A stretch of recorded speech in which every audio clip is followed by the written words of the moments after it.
The mountain collapsed the moment Jack realized his daughter wasn't the only life hanging in the balance that day. Through sheets of rain and rivers of mud, he saw her, a stranger trapped in twisted metal, eyes wide with the kind of terror that comes when you know death is seconds away. Most men would have run. Jack had every reason to, but sometimes the measure of a man isn't found in what he has. It's found in what he's willing to sacrifice. Stay with me until the end of this story and comment what city you're watching from. I want to see how far this journey reaches. The rain hadn't stopped for 3 days. Jack Morrison gripped the steering wheel of his decade-old Honda Civic, knuckles white as he navigated the winding mountain road that connected Ridgemont Elementary to their small rental house 15 miles away. The windshield wipers worked frantically, squeaking against the glass in a rhythm that matched his racing heartbeat. In the rearview mirror, he could see his daughter Emma, 7 years old with her mother's eyes, clutching her backpack like a life preserver. "Daddy, I'm scared," she whispered, her voice barely audible over the drumming rain. "I know, sweetheart, we're almost home." The lie tasted bitter on his tongue. They weren't almost home. They were barely halfway there, and the road was getting worse by the minute. Jack was 32 but felt 50. 2 years of single parenthood after his wife Sarah had walked out, not died, not taken by some tragedy, just walked out, had carved lines into his face that hadn't been there before. His construction job barely covered rent and groceries, let alone the mounting bills that seemed to multiply like weeds in an untended garden. His shirt was still damp from the morning shift, his hands calloused and raw from mixing concrete in the cold. But Emma was his world, his reason for waking up, his reason for everything. The mountain road twisted like a serpent, hugging cliffs that dropped into darkness on one side, while the rocky face loomed oppressively on the other. Jack had driven this route hundreds of times, but never in weather like this. The radio had been screaming warnings all afternoon, flash flood alerts, landslide risks, road closures. He should have left work early, should have picked Emma up before the worst hit, should have, could have, would have, the story of his life. "Dad!" Emma's scream pierced through his thoughts. Jack's eyes snapped up just in time to see the wall of mud and rock sliding across the road ahead. He slammed on the brakes, the car fishtailing wildly on the slick asphalt. His arm shot out instinctively across Emma's chest as they skidded to a stop, the front bumper mere inches from the debris field. "It's okay. It's okay," Jack breathed, his heart hammering against his ribs. "We're okay." But they weren't okay. He could see that immediately. The landslide had completely blocked the road ahead, a churning mass of mud, rocks, and uprooted trees that was still moving, still growing. Behind them, he heard the ominous crack of splitting earth. They were trapped between two disasters waiting to happen. "We need to turn around," Jack muttered, throwing the car into reverse. "We'll take the old highway, loop around through—" That's when he saw it. Through the curtain of rain, barely visible in the dying light of the afternoon, there was a vehicle. Not just any vehicle, a black luxury SUV, probably worth more than Jack made in 5 years, pinned beneath a massive pine tree that had been torn from the mountainside. The front end was crushed, accordion style, steam rising from the destroyed engine. And there, through the spiderweb-shattered driver's side window, was a face. A woman's face. Pale. Terrified. Alive. Jack's foot hovered over the gas pedal. Every instinct screamed at him to reverse, to get Emma to safety, to leave this nightmare in his rear-view mirror. The mountain was still moving. He could hear it, the deep earth-shaking rumble that meant more was coming. Seconds mattered, maybe less than seconds. "Daddy?" Emma's voice was small, fragile. "What's wrong?" Jack looked at his daughter in the mirror, then back at the woman trapped in the SUV. She was trying to move. He could see that now.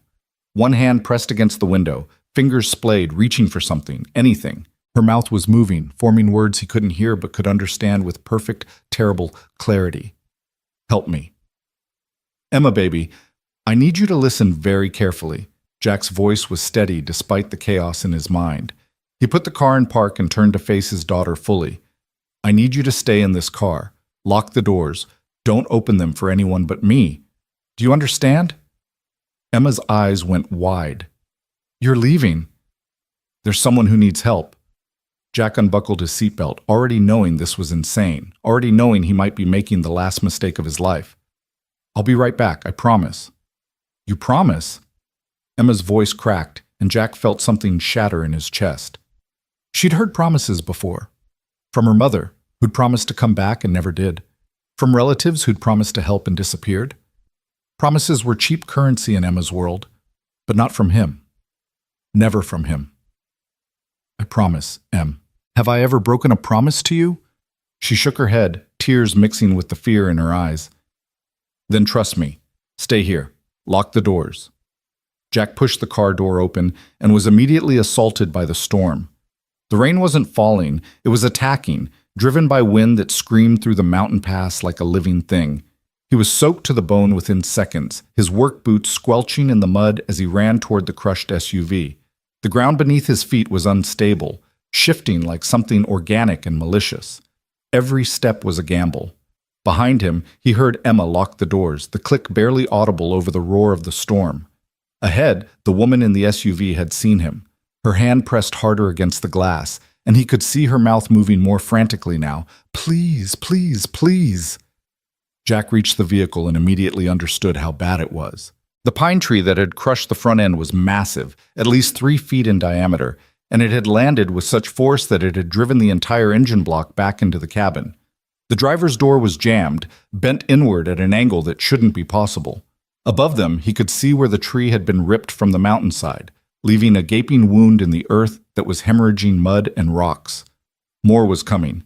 He could feel it in the vibrations beneath his feet, could see it in the way small stones were beginning to rain down around them. "Can you hear me?" Jack shouted, pressing his face close to the shattered window. Up close, he could see the woman more clearly. She was probably in her mid-30s, dressed in what had been an expensive business suit, now torn and stained with blood. Her face was cut in several places, glass embedded in her cheek, and her left arm was pinned beneath something he couldn't see. But her eyes, brilliant green even in the dim light, were focused on him with an intensity that was almost physical. "I can hear you," she called back, her voice muffled but clear enough. "Please, you have to get me out. There's more coming. I can hear it." "I know. I'm going to try the door. Can you move at all?" "My arm is stuck. Something's on it. I can't." Her voice broke, panic flooding in. "Please don't leave me here." "I'm not leaving." Jack grabbed the door handle and pulled. Nothing.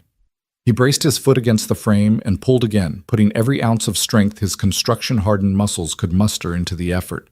The metal groaned but didn't budge. "It's not working!" the woman cried. Jack's mind raced. He looked around desperately, searching for something, anything he could use. His eyes landed on a fallen branch, thick and solid.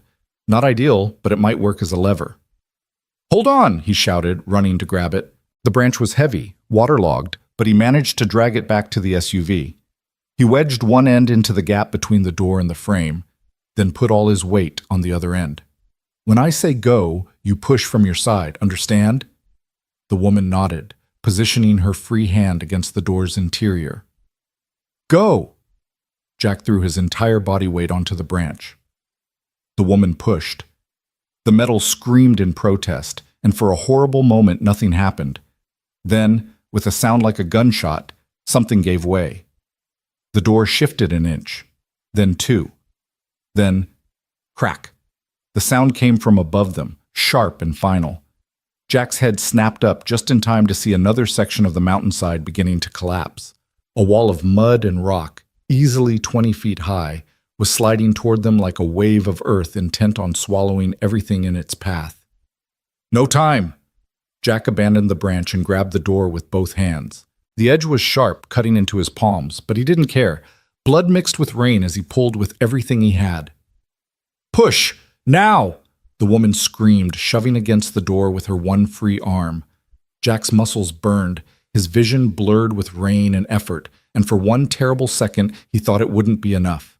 They were both going to die here, and Emma was going to watch it happen, and another promise would be broken, and the door gave way. It flew open so suddenly that Jack stumbled backward, nearly falling, but he recovered quickly, lunging forward to help the woman. Up close, he could see that her arm wasn't just pinned. It was trapped beneath the collapsed steering column, which had been driven back by the tree's impact, Her hand was at an unnatural angle, clearly broken. "This is going to hurt," Jack warned, already reaching for her arm. "I don't care," she gasped. "Just get me out." Jack gripped the steering column with both hands, ignoring the way the sharp edges bit into his already bleeding palms. He pulled upward, and the woman screamed as the pressure shifted. But it was moving. Inch by terrible inch, he was lifting it. "Pull your arm out, now!" The woman didn't hesitate. With a cry that was half pain, half desperation, she yanked her arm free. Jack saw the damage. Her wrist was definitely broken, bent at an angle that made his stomach turn. But there was no time to assess it further. The mountain was screaming now, the rumble so loud it drowned out even the thunder.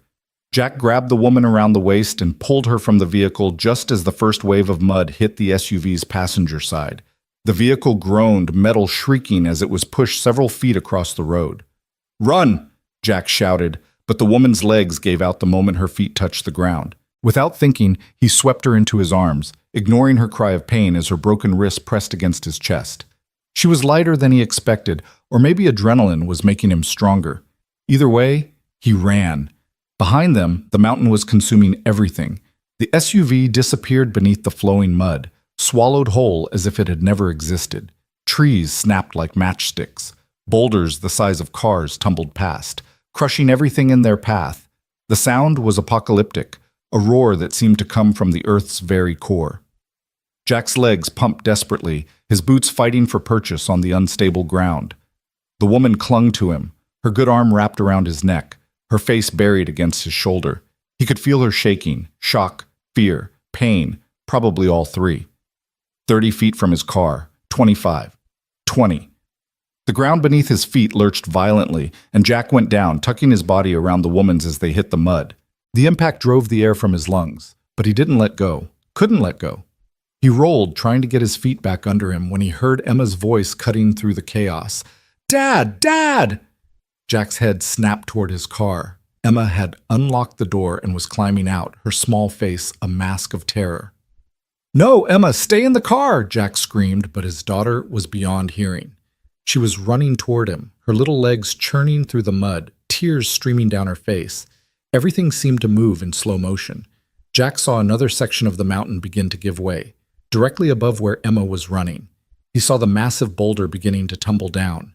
He saw his daughter's face, so full of love and fear that it physically hurt to look at. With strength he didn't know he possessed, Jack surged to his feet, still holding the injured woman. He ran toward Emma, closing the distance between them in seconds that felt like hours. The boulder was falling, picking up speed, and it was going to land exactly where his daughter would be in 3 more steps. Jack reached Emma and in one fluid motion swept her up with his free arm while simultaneously diving forward. The 3 of them, Jack, Emma, and the stranger, tumbled together across the muddy road, rolling until they slammed against the guardrail on the opposite side. The boulder hit the ground where they'd been standing, the impact so violent that Jack felt it in his bones.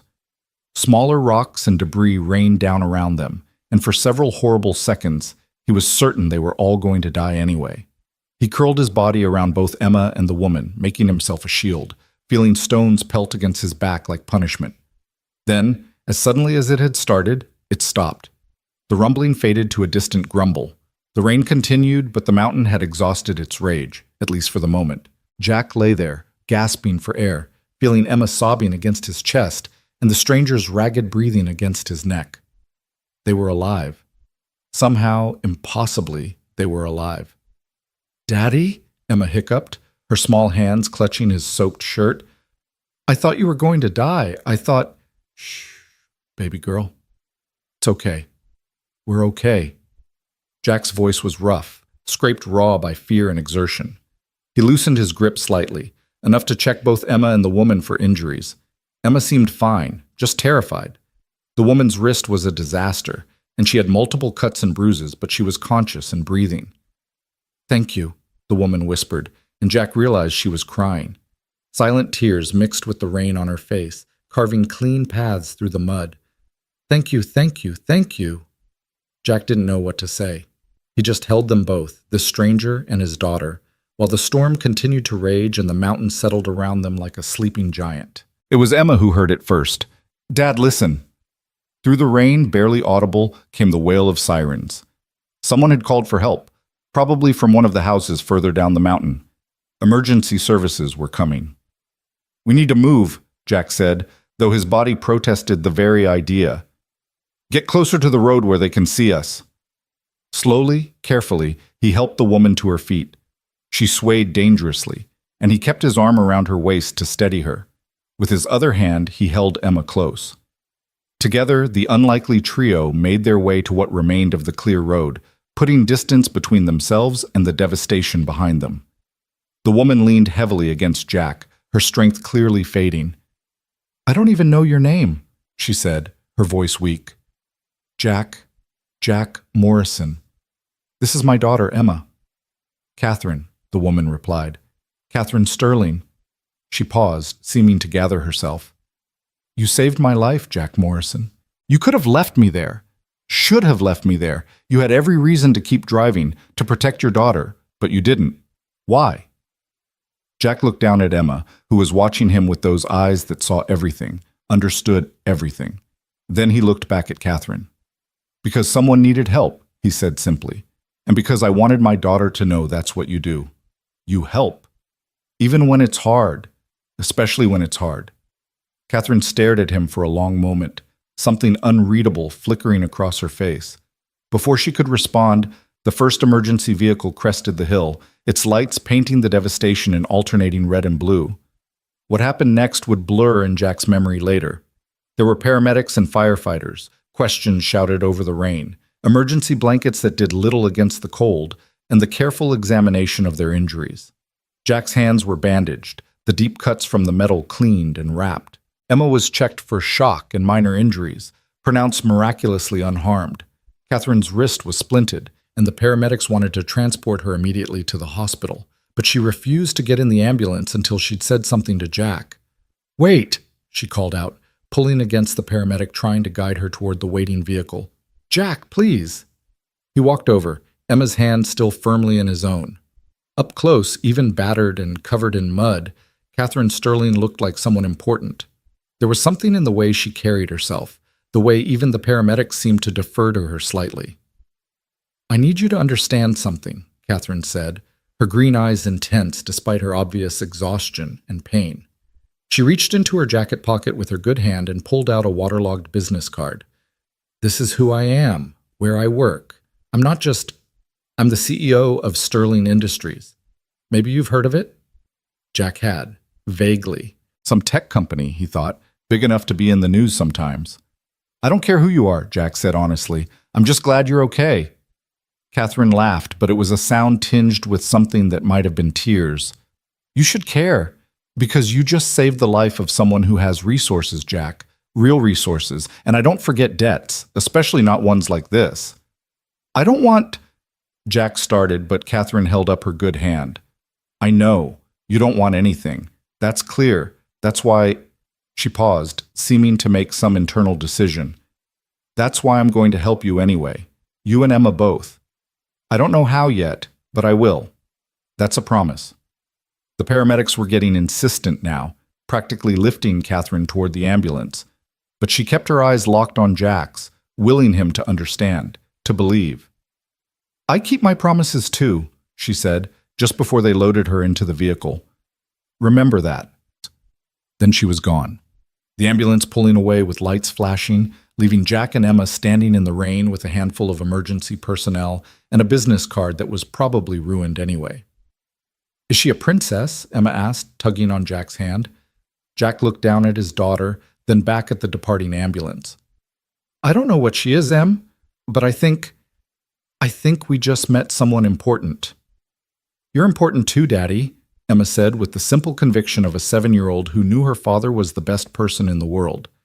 Jack picked her up, holding her close despite his aching muscles and bandaged hands. "Thanks, sweetheart. Now, let's get you home and dry. We've had enough adventure for one day." But as a firefighter offered them a ride down the mountain and helped them into the warm cab of his truck, Jack couldn't shake the feeling that the adventure was just beginning. Something had shifted in that moment when he'd pulled Catherine Sterling from her crushed vehicle. Some thread had been woven between their lives that couldn't be easily unraveled. He looked at the ruined business card in his hand, the ink bleeding away in the rain. Even though he couldn't read it anymore, he somehow knew he hadn't seen the last of Catherine Sterling. And deep in his gut, beneath the exhaustion and the fading adrenaline, Jack wondered if saving her life might have somehow changed his own. The truck pulled away from the disaster zone, carrying them toward home, toward safety, toward whatever came next. Behind them, the mountain continued to weep, the rain washing away the evidence of what had happened, but not the memory. Never the memory. Some moments define us, some choices reshape our entire existence. Jack Morrison had made his choice in the rain and the mud, with his daughter watching and a stranger dying, and now he would have to live with the consequences. He just had no idea how profound those consequences would be. Not yet. But he would learn soon enough. The hot water had run out after 10 minutes, but Jack stayed in the shower anyway, letting the cold stream wash the remaining mud from his hair while his bandaged hands throbbed with a pain that was almost welcome. It meant he was alive. It meant Emma was safe in the next room, probably already asleep despite her protests that she wasn't tired. It meant the day was over. Except it wasn't over. Not really. Jack turned off the water and stood dripping on the cracked tile floor of their tiny bathroom, staring at his reflection in the fogged mirror. A stranger looked back at him, face gaunt with exhaustion, eyes shadowed with something he couldn't quite name. Fear, maybe. Or the residue of choices that felt too big for someone like him to have made. He should have driven away. Every rational part of his brain knew that. Emma was his responsibility, his priority, the only thing that mattered in this world. And yet he'd run toward danger instead of away from it, had gambled with the most precious thing in his life to save someone he didn't even know.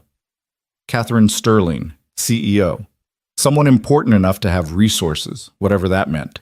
Jack dried off with a threadbare towel and pulled on the clean clothes he'd grabbed from his room.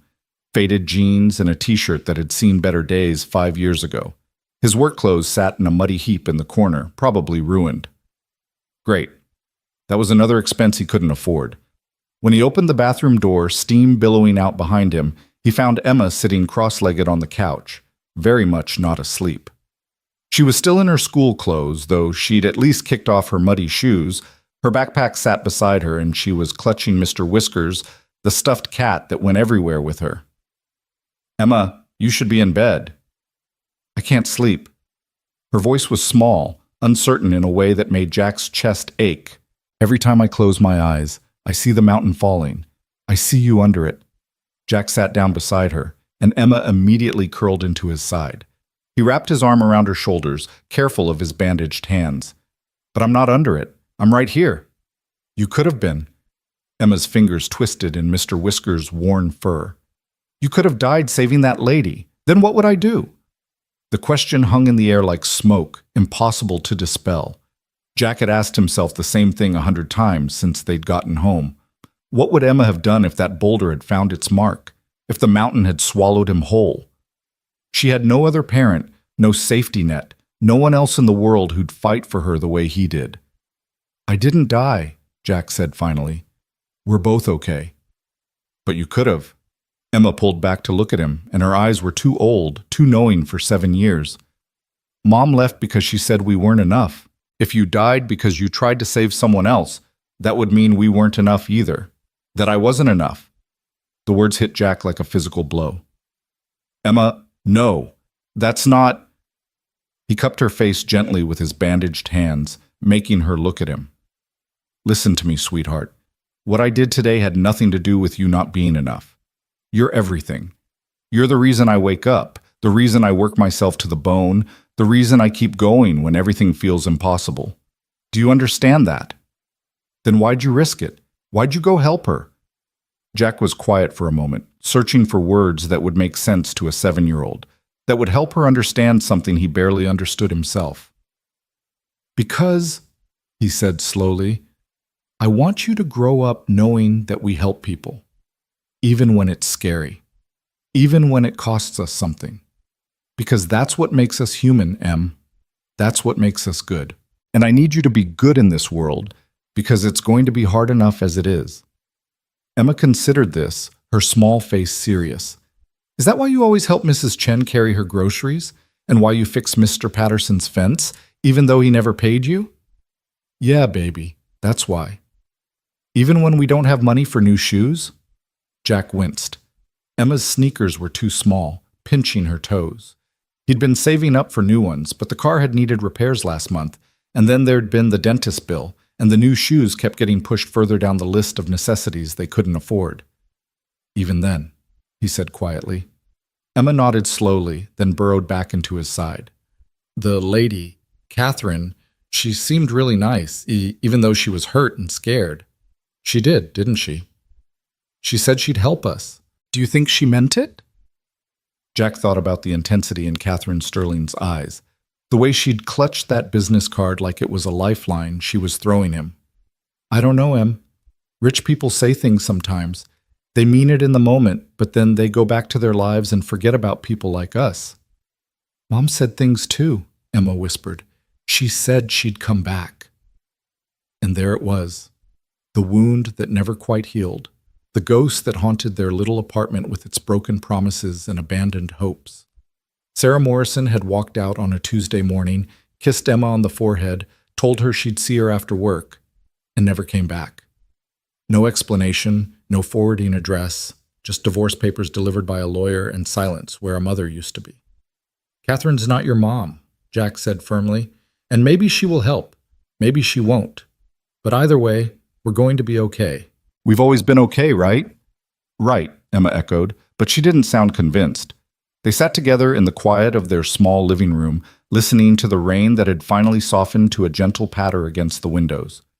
The apartment was tiny, one bedroom that Emma had claimed, a pull-out couch for Jack, a kitchen barely big enough to turn around in, and a bathroom where everything leaked. But it was theirs. It was home. Jack's phone buzzed in his pocket, startling them both. He pulled it out and frowned at the unknown number glowing on the screen. Who is it? Emma asked. I don't know, Jack answered cautiously. Hello? Mr. Morrison? Jack Morrison? The voice was crisp, professional, female. Yes?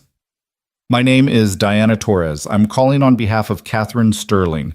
She wanted me to reach out to you this evening to make sure you and your daughter arrived home safely. Jack's eyebrows rose. We're fine. How did you get my number? Ms. Sterling is quite resourceful, Diana replied with what sounded like a smile in her voice. She also wanted me to inform you that she's been admitted to Mercy General for observation and surgery on her wrist tomorrow morning. She's asking if you might be willing to visit. She'd like to thank you properly. That's not necessary. I'm just glad she's okay. Nevertheless, she's quite insistent. Would tomorrow afternoon work for you? Around 2 o'clock? Jack looked at Emma, who was watching him with wide, curious eyes. Tomorrow was Saturday. He didn't have work, and Emma didn't have school. They usually spent Saturdays at the park or the library, making the most of free entertainment. A trip to the hospital would eat up gas money, but I suppose we could stop by, Jack heard himself say. Wonderful. I'll let Miss Sterling know. She's in room 412. And Mr. Morrison? Diana's voice softened slightly. Thank you for what you did today. She's important to a lot of people. You gave her back to us. The line went dead before Jack could respond. We're going to see her? Emma asked, perking up. Looks like it. Jack set the phone down, feeling strange about the whole interaction. There was something surreal about it all. The CEO's assistant tracking down his number, the formal invitation to visit, the sense that he'd stepped into a world he didn't belong in and couldn't quite find his way back out of. Can I bring her something? Mrs. Chen says you should always bring something when you visit sick people. Jack smiled despite himself. What did you have in mind? Emma thought for a moment. I could draw her a picture of something happy so she doesn't think about the scary parts. That's a really good idea, sweetheart. Emma scrambled off the couch and ran to the kitchen table where her school supplies were scattered. Jack watched as she selected a fresh piece of paper and her box of crayons, then set to work with the intense focus that always amazed him. She might be only 7, but when Emma decided to do something, she did it with her whole heart. Jack's phone buzzed again. This time it was a text from Marco, his foreman at the construction site. You okay, man? Heard about the landslide on Ridge Road. That's your route home, right? Jack texted back. Got caught in it, but we're fine. Tomorrow still on? The response came quickly. About that. Client push timeline up. Need everyone in Sunday too. Triple time for weekend work. You in? Jack stared at the message. Sunday was supposed to be his day with Emma. They had a routine. Pancakes in the morning, cartoons, maybe a trip to the dollar store if he had a few bucks to spare. It was sacred time, the kind of time that kept them glued together when everything else tried to pull them apart. But triple time. That was money he desperately needed. That was new shoes for Emma, maybe even enough left over to fix the leak in the bathroom ceiling that was getting worse every day. He looked over at Emma, bent over her drawing, tongue poking out in concentration. She'd understand. She always understood, even when she shouldn't have to. I'm in, Jack typed back. The reply was immediate. Good man, 6 a.m. start. Jack set the phone down and rubbed his eyes. The day's adrenaline was finally wearing off, leaving behind an exhaustion so profound it felt like gravity had doubled. His hands ached. His back ached. Everything ached. Daddy, look! Emma held up her drawing, beaming with pride. Jack took it carefully, mindful of his bandaged fingers. She'd drawn 3 figures, a tall one, a small one, and a medium one with yellow hair. They were standing under a rainbow, holding hands, with a big sun smiling down on them. At the bottom, in Emma's careful printing, it said, "Thank you for being brave. Love, Emma." It's perfect, Em. You think she'll like it? I think she'll love it. Jack felt something tight in his chest, loosened slightly. Whatever happened tomorrow, whatever Catherine Sterling wanted or didn't want, at least Emma was okay. At least his daughter still believed in rainbows and smiling suns. Bedtime now, he said, standing up. For real this time. Emma didn't argue. She gathered up Mr. Whiskers and her drawing, then took Jack's hand as they walked to her bedroom. It was barely big enough for the twin bed and small dresser they'd gotten from Goodwill, but Emma had made it her own with drawings taped to the walls and a nightlight shaped like a star that cast gentle shadows across the ceiling. Jack tucked her in, pulling the blankets up to her chin. Sweet dreams, baby girl. Dad? Emma's voice was sleepy now, finally giving in to exhaustion. I'm glad you helped her. Even if it was scary, you're like a superhero. Jack kissed her forehead. Superheroes wear capes. I just wear old t-shirts. Superheroes are brave. You're the bravest person I know.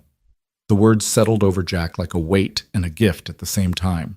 He wasn't brave. He was terrified every single day of failing Emma, of not being enough, of the 1,000 small disasters that could destroy their fragile life together. But if his daughter thought he was brave, maybe he could pretend to be, just a little longer. Sleep tight, Em. Love you, Daddy. Love you too, more than anything.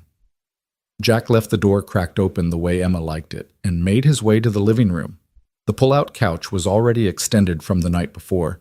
He never bothered putting it away anymore. He collapsed onto it, not even bothering to pull the covers up, and stared at the water-stained ceiling. Tomorrow he'd visit Catherine Sterling in the hospital. Tomorrow he'd say thank you for her concern, accept her gratitude, and then he'd go back to his life. Because people like her and people like him lived in different worlds, and a landslide might bring those worlds crashing together for a moment, but gravity always pulled them back apart. That's what Jack told himself as he finally drifted off to sleep, his bandaged hands resting on his chest, the sound of rain still pattering against the window. He had no idea how wrong he was. The next morning arrived with weak sunlight filtering through thin curtains. Jack woke to the smell of burning toast and found Emma in the kitchen, standing on a chair to reach the toaster, looking guilty. I wanted to make breakfast, she explained, pointing at the blackened bread. Like you do for me. Jack's heart squeezed. How about we make it together? They managed to produce scrambled eggs that were only slightly rubbery and toast that was mostly edible. They ate at their small table, Emma chattering about a dream she'd had where they lived in a castle and Mr. Whiskers could talk, while Jack tried to calculate how much gas it would take to get to Mercy General and back. At 1:30, they climbed into the Honda. The car protested starting, as it always did, but eventually the engine turned over. Jack had cleaned out the worst of the mud from yesterday, but the interior still smelled like wet earth and fear. The drive to Mercy General took 20 minutes through parts of town that got progressively nicer. The hospital itself was impressive, all glass and steel, the kind of place that probably charged $100 for an aspirin. Jack felt acutely aware of his appearance as they walked through the automatic doors into the gleaming lobby. His jeans were clean but faded, his jacket was fraying at the cuffs, and Emma's coat was a size too small. A woman in an expensive suit was waiting near the information desk. She spotted them immediately and approached with a warm smile. "Mr. Morrison? I'm Diana Torres. We spoke on the phone." Jack shook her hand, conscious of his bandages. "This is my daughter, Emma." "Hello, Emma." Diana crouched down to Emma's level. "I like your jacket. Is that a unicorn patch?" Emma nodded shyly, clutching her rolled-up drawing. "Ms. Sterling is expecting you. Follow me, please." Diana led them to the elevators and up to the 4th floor. The hallways were quiet, with thick carpet that muffled their footsteps. This wasn't the emergency ward. This was where people with excellent insurance stayed. Room 412 was at the end of the corridor. Diana knocked gently, then opened the door. "Catherine, your guests are here." The room was large and private, more like a hotel room than a hospital. Catherine Sterling sat propped up in bed, her left arm in a cast from fingers to elbow, her face still bearing the cuts and bruises from yesterday, but cleaned up and bandaged properly. She wore a hospital gown, but somehow made it look dignified. Her green eyes lit up when she saw them. "Jack, Emma, you came." Her voice was hoarse but warm. "We said we would," Jack replied, feeling awkward standing in the doorway. "Please come in. Diana, could you give us some privacy?" Diana nodded and slipped out, closing the door behind her. Jack and Emma moved further into the room, and Emma immediately held out her drawing. "I made this for you," she said quietly, "so you'd feel better." Catherine took the drawing with her good hand, and Jack watched as her eyes scanned the crayon figures under their rainbow. Something shifted in her expression, a crack in the composed exterior, a glimpse of genuine emotion. "This is beautiful, Emma. Thank you." Catherine's voice was thick. "I'm going to keep this forever." Emma beamed, the fear and shyness melting away. "Really? Really? In fact..." Catherine reached for the table beside her bed and pressed the call button. A nurse appeared within seconds. "Could you help me tape this to the wall, where I can see it?" The nurse smiled and found some medical tape, carefully securing Emma's drawing to the wall opposite the bed. "There," Catherine said. "Now I can look at it and remember that there are still people like you and your father in the world." Jack shifted uncomfortably. "We can't stay long. I just wanted to make sure you were okay." "I'm alive because of you." Catherine gestured to the chairs beside her bed. "Please sit. There are things I need to say." Reluctantly, Jack sat, and Emma climbed into the chair beside him, swinging her legs that didn't quite reach the floor. Catherine was quiet for a moment, studying them both. When she spoke, her words were measured, deliberate. "I spent all night thinking about what happened yesterday, about the choices you made. Do you know what most people would have done in your situation?" "Kept driving," Jack said, "like they should have." "Exactly, because it would have been the rational choice, the safe choice. You had your daughter with you, Jack, your daughter, and you still stopped. You still helped. Why?" Jack met her gaze. "I told you yesterday, because someone needed help." "That's not enough of an answer, not for what you risked." "Then I don't have a better one." Jack felt a flicker of irritation. "Look, Miss Sterling, Catherine, I did what I did. You're alive. That's the end of it. We don't need..." He gestured vaguely at the expensive room, at her, at everything that represented a world he didn't belong to. "We don't need anything from you." "What if I need something from you?" The question caught Jack off guard. "What?" Catherine shifted in the bed, wincing slightly. "I've built an empire, Jack. Sterling Industries is worth billions. I employ thousands of people. I make decisions every day that affect countless lives. And yesterday I was completely helpless, trapped in my car waiting to die, and I realized something." She paused, her eyes intense. "I realized that for all my power, all my success, I'd forgotten what really matters. I'd forgotten what it means to put someone else first, to sacrifice, to be genuinely good." "I'm sure you're a good person," Jack said, though he had no idea if it was true. "I'm an effective person." "That's not the same thing." Catherine looked at Emma, who was listening with rapt attention.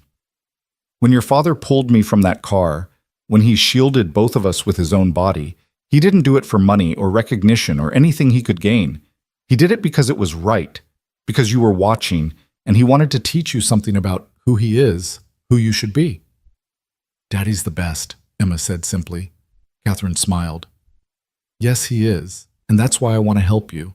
Not out of obligation or debt, but because I've been given a second chance, and I want to use it to do something meaningful. We don't need charity, Jack said, his voice harder than he intended. It's not charity. It's investment. Catherine leaned forward slightly.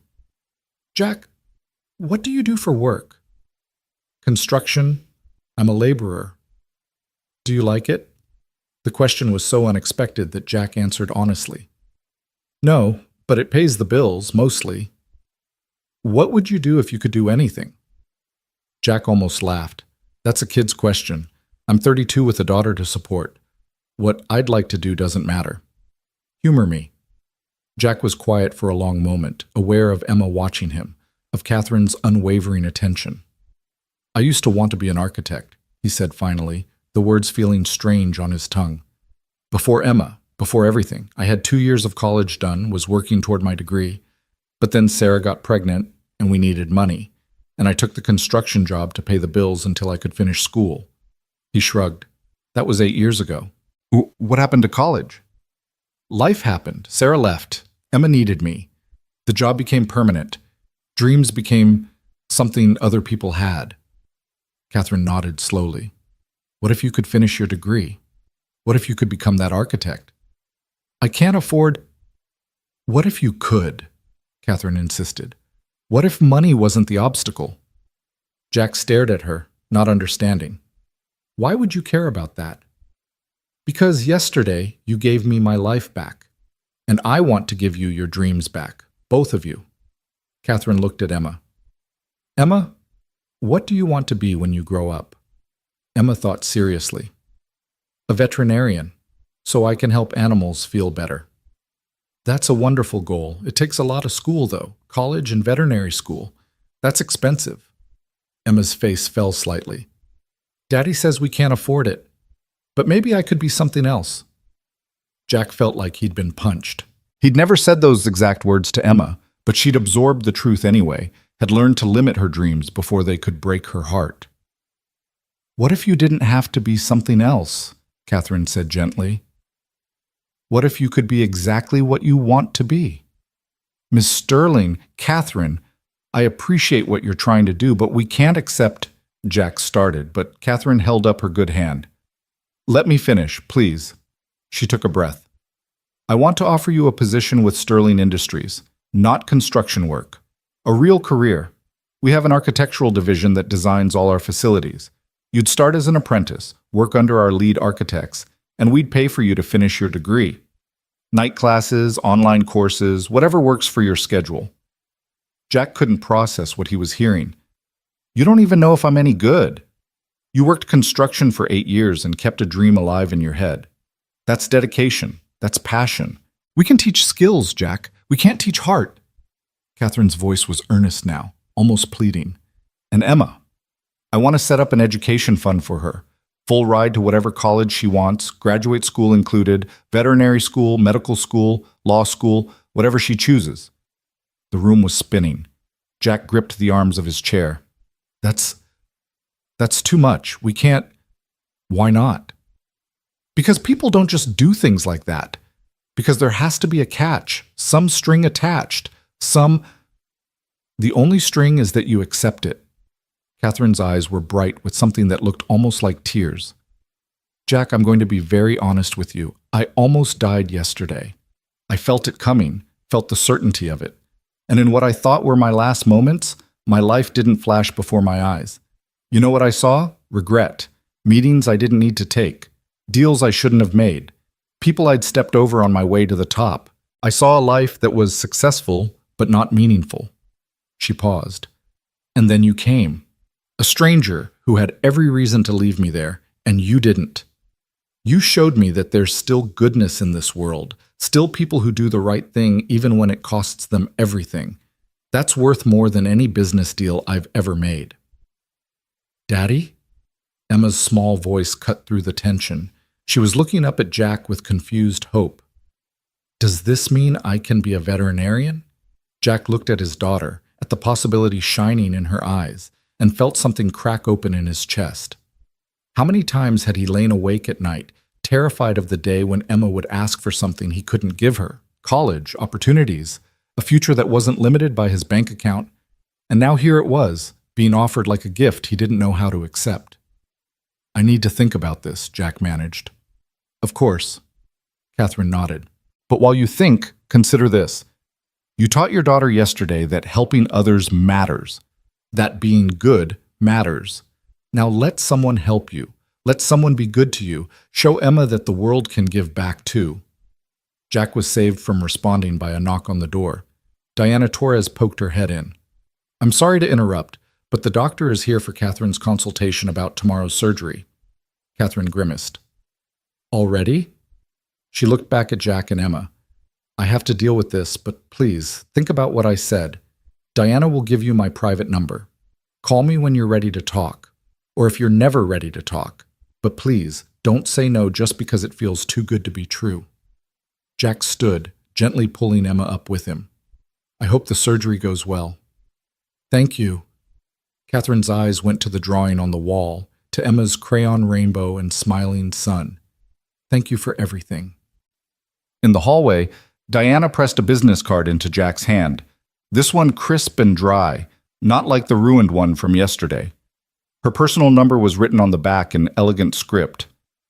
She means it, you know, Diana said quietly. Every word. I've worked for Catherine for 5 years and I've never seen her like this.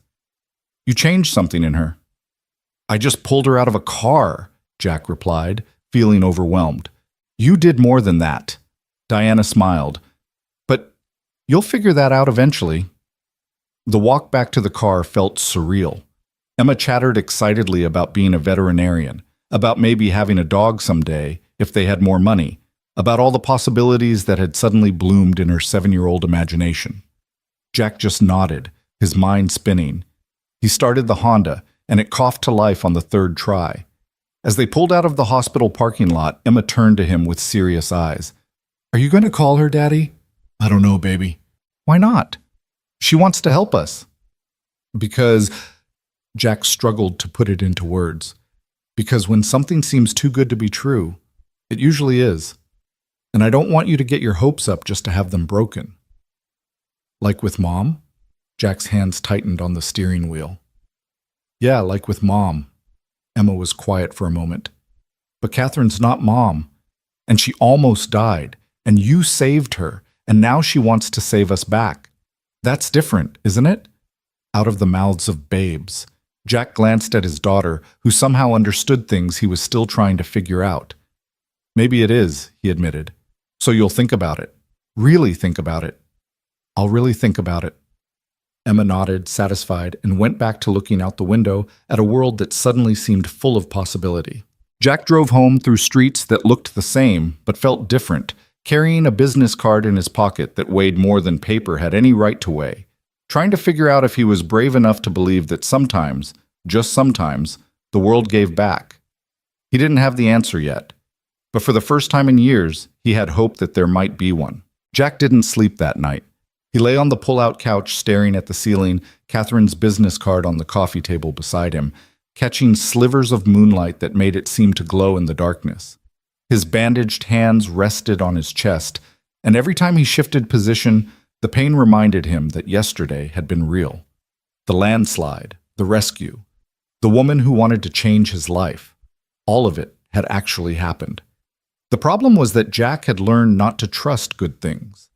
Good things had a way of turning into disappointments, of revealing themselves as mirages just when you got close enough to touch them. Sarah had been a good thing once, or so he'd thought. She'd smiled at him across a college classroom, and he'd believed in forever.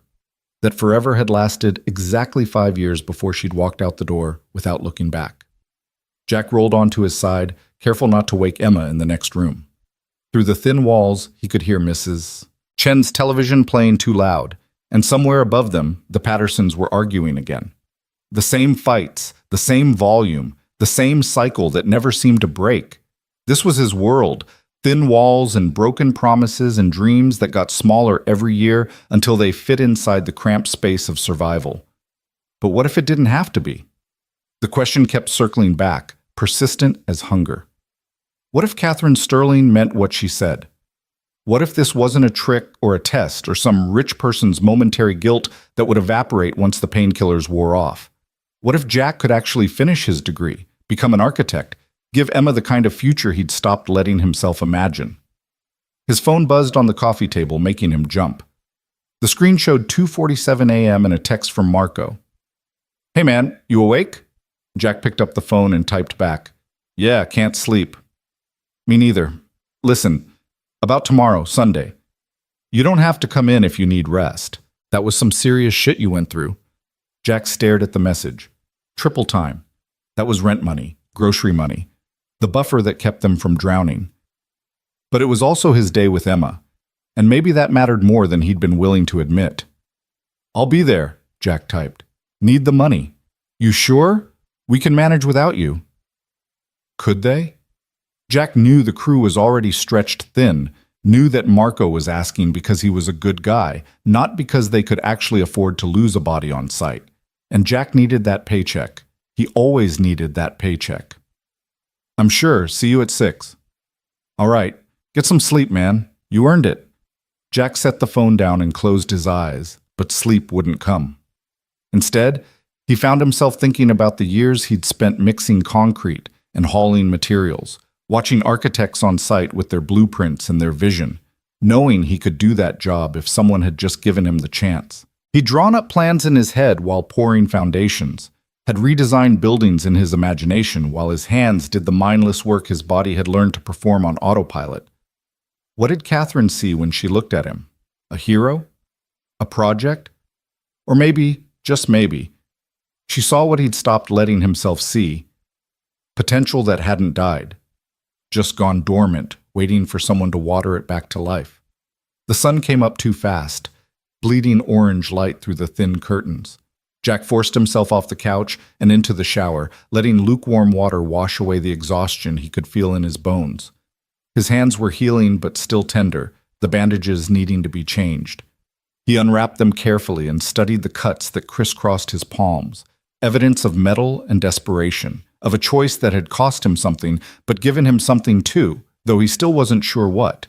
Emma was already awake when he emerged, sitting at the kitchen table with a bowl of cereal and a serious expression that reminded him too much of himself. "You didn't sleep," she said. Not a question. "How do you know?" "I heard you moving around, and you've got the thinking face." "The thinking face?" "The one where your eyebrows scrunch up and you look like you're trying to solve the world's hardest math problem." Emma took a bite of cereal. "Are you thinking about what Catherine said?" Jack poured himself coffee that was more necessity than pleasure. "Among other things, I think we should say yes." "It's not that simple, Em." "Why not?" Emma set down her spoon and looked at him with eyes that saw too much. "Is it because of Mom? Because you're scared someone else will promise stuff and then leave?" Jack felt like he'd been hit. How did she know? How could a 7-year-old possibly understand the geography of his fear that well? "Emma, I'm scared too," she continued, her voice small but steady. "I'm scared that if we say yes and it goes away, it'll hurt worse than if we just said no from the beginning. But Dad, what if it doesn't go away? What if it's real and we miss it because we were too scared to try?" Jack sat down across from her, this small person who'd somehow become wiser than he was. "When did you get so smart?" "I learned it from you. You were scared yesterday when you ran to help Catherine. I saw your face, but you did it anyway because it was right." Emma reached across the table and put her small hand over his bandaged one. "Maybe this is like that. Maybe it's scary, but right." Jack covered her hand with his other one, careful of the cuts. "You know I have to work today, right? Sunday shift." Emma's face fell slightly, but she nodded. "Triple time. I know." "Mrs. Chen said she'd watch you." "Mrs. Chen smells like mothballs and makes me eat vegetables." Despite everything, Jack smiled. "Vegetables are good for you." "That's what she says too." Emma finished her cereal and carried the bowl to the sink, standing on her tiptoes to rinse it out. When you come home tonight, can we talk about it? About Catherine's offer? Really talk about it? Yeah, baby, we can really talk about it. Emma turned to look at him, water dripping from the bowl in her hands. Promise? That word again. The one that carried so much weight in their small family.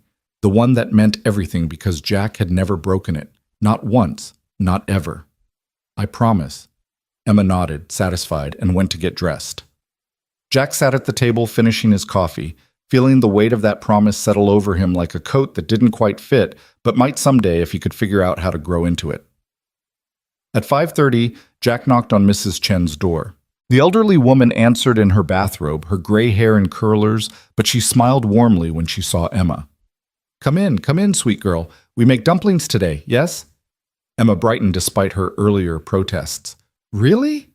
Really. My grandmother's recipe. Very special. Mrs. Chen looked at Jack. You go. Work hard. Emma is safe with me. Thank you, Mrs. Chen. I'll be back around 6 tonight. No rush. We have dumplings, we have movies, we have fun. Jack kissed Emma's forehead and headed out into the early morning cold. The construction site was 40 minutes away, across town in the new development that was slowly transforming farmland into cookie-cutter subdivisions. He arrived at 5:55, just as Marco was opening the equipment shed. You made it, Marco said, looking Jack over with concern. How are the hands? Fine. Ready to work. We're pouring the foundation for lots 12 and 13 today. You up for it? Pouring foundation was grueling work, mixing concrete, hauling it in wheelbarrows, spreading it smooth before it set. It would destroy Jack's healing hands, would leave him barely able to move by the end of the day. But it was triple time, and triple time meant options. I'm up for it. The crew assembled as the sun climbed higher. 8 men who'd all given up their Sunday for the same reason Jack had. They needed the money. They all needed the money, and that need bound them together in a way that conversation never could. The work was exactly as brutal as Jack expected. Within an hour, his hands were screaming protests through the bandages. By noon, blood had seeped through the gauze, turning the white fabric pink. Marco noticed and tried to pull Jack off the heavy work, but Jack waved him off. He'd committed to being here, and he'd see it through. During the lunch break, Jack sat in the shade of an unfinished house and stared at his phone. Catherine's business card was in his wallet, her private number memorized, though he hadn't consciously tried to learn it. His thumb hovered over the keypad, but he couldn't make himself dial. What would he even say? Thank you, but no? Yes, but I'm terrified? Help me understand why you're doing this? You gonna call someone or just stare at that thing? Danny, one of the other laborers, dropped down beside him with a grunt. He was older than Jack by a decade, with a wife and 3 kids and a resignation in his eyes that spoke of dreams long since abandoned. Just thinking. Dangerous pastime. Danny unwrapped a sandwich that had seen better days. You hear about Jenkins? What about him? Got laid off Friday. Client cut the budget and Jenkins was last hired. Got a new baby at home too. Danny shook his head. This businessman. One day you're making money, next day you're scrambling for unemployment. Jack felt something cold settle in his stomach. That could be him. One budget cut, one client decision, and he'd be back to scraping by on whatever odd jobs he could find, with Emma depending on an income that could vanish like morning fog. That's rough, Jack said. That's life. Danny took a bite of his sandwich and chewed slowly. You know what I'd do if I could do anything? I'd go back to school, finish my degree in education, become a teacher, but that ship sailed 15 years ago, and now I'm here until my body gives out, or they decide they don't need me anymore.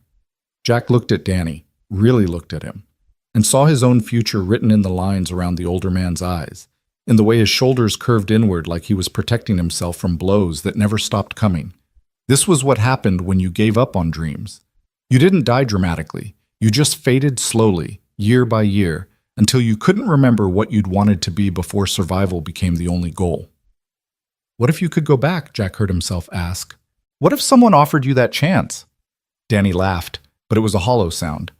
People like us don't get second chances, Jack. We get work and bills and the hope that we can keep our heads above water long enough to see our kids do better than we did.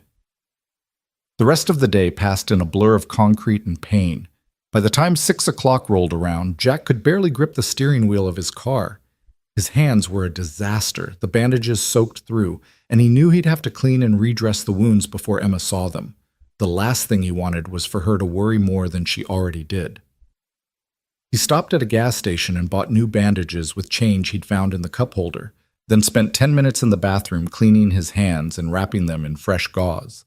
The cuts were angry and red, probably infected, definitely not healing the way they should be, but they'd heal eventually. They always did. Mrs. Chen's apartment smelled like ginger and soy sauce when Jack knocked at 6:15. Emma threw open the door, her face flushed with excitement.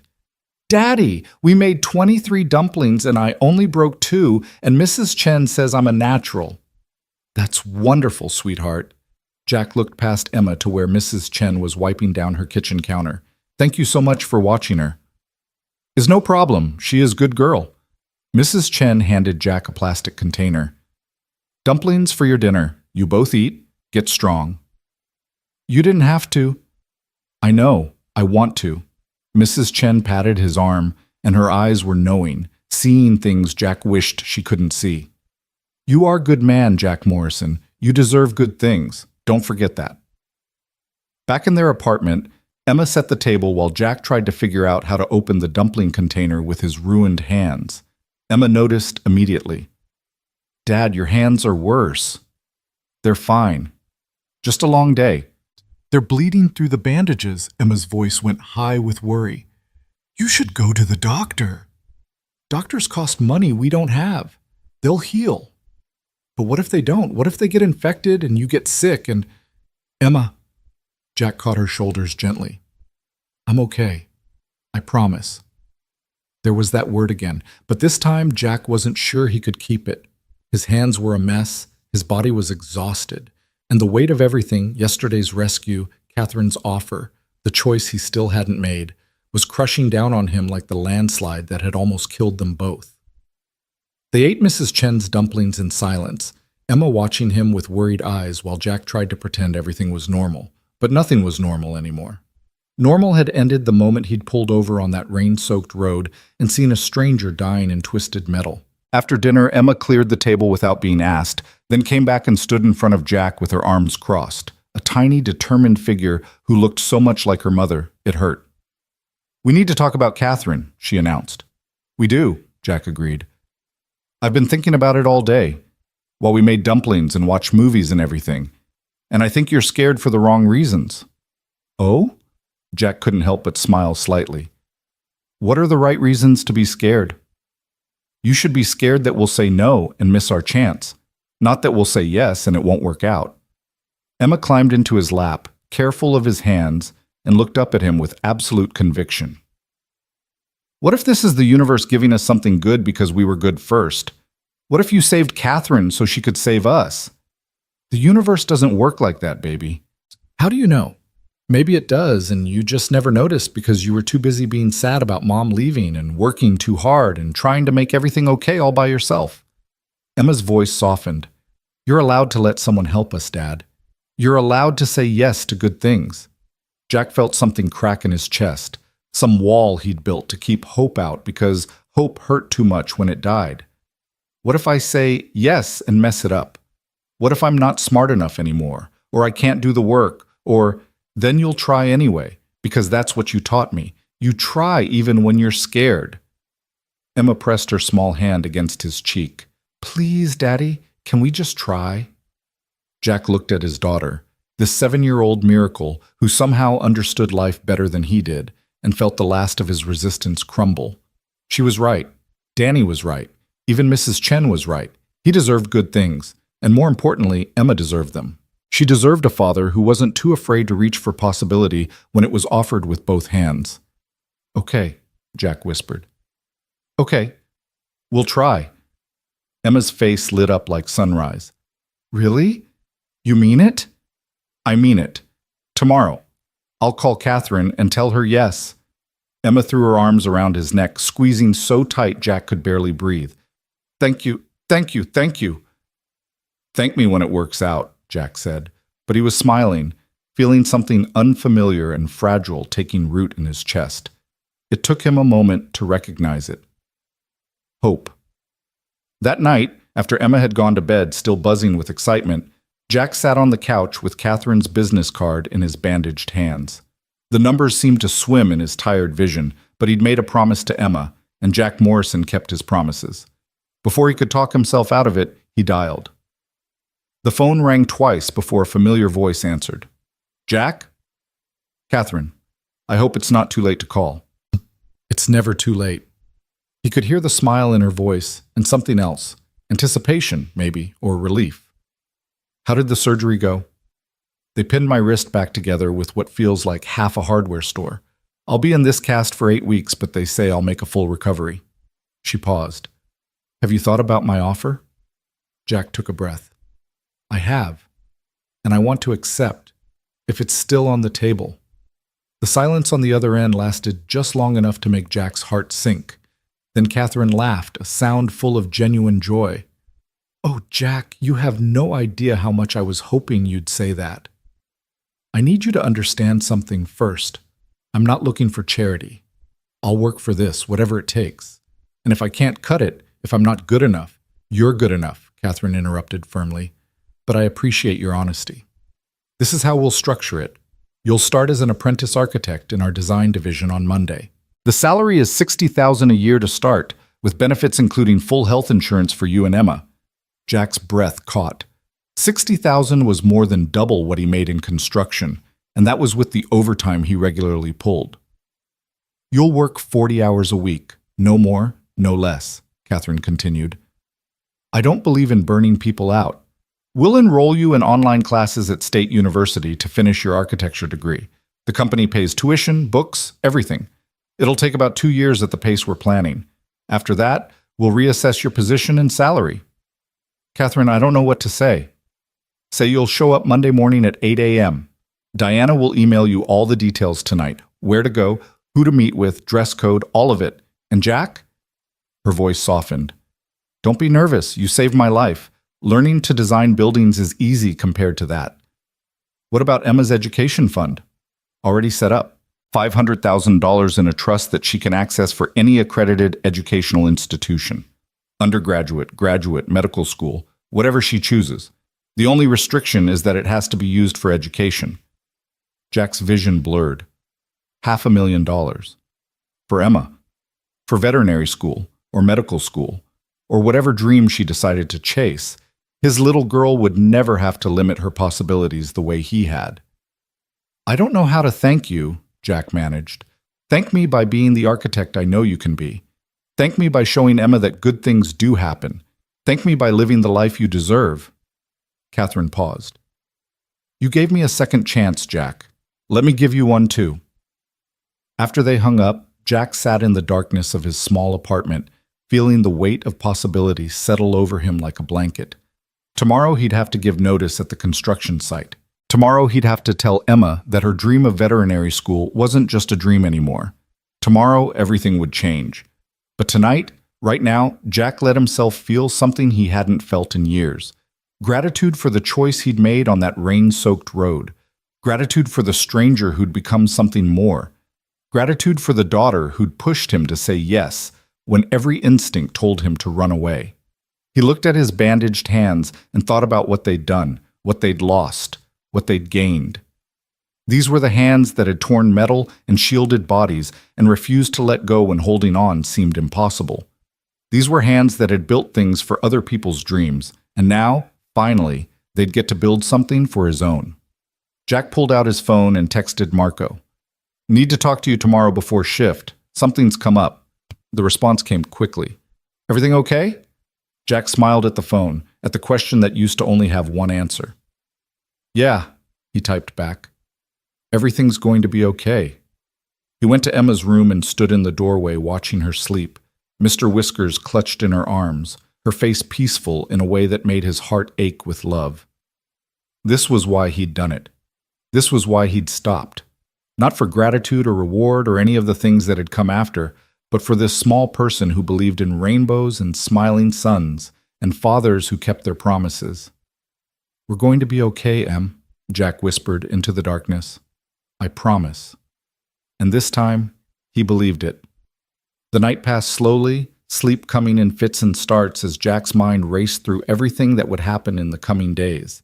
Every time he closed his eyes, he saw blueprints and buildings, lecture halls and possibilities that had seemed as distant as stars, but were suddenly close enough to touch. At some point near dawn, he must have fallen asleep because he woke to Emma shaking his shoulder, her face bright with morning light and excitement. "Dad, is it true? Did you really call her?" Jack blinked away the grogginess and smiled at his daughter. "I really called her. It's happening, Em. All of it."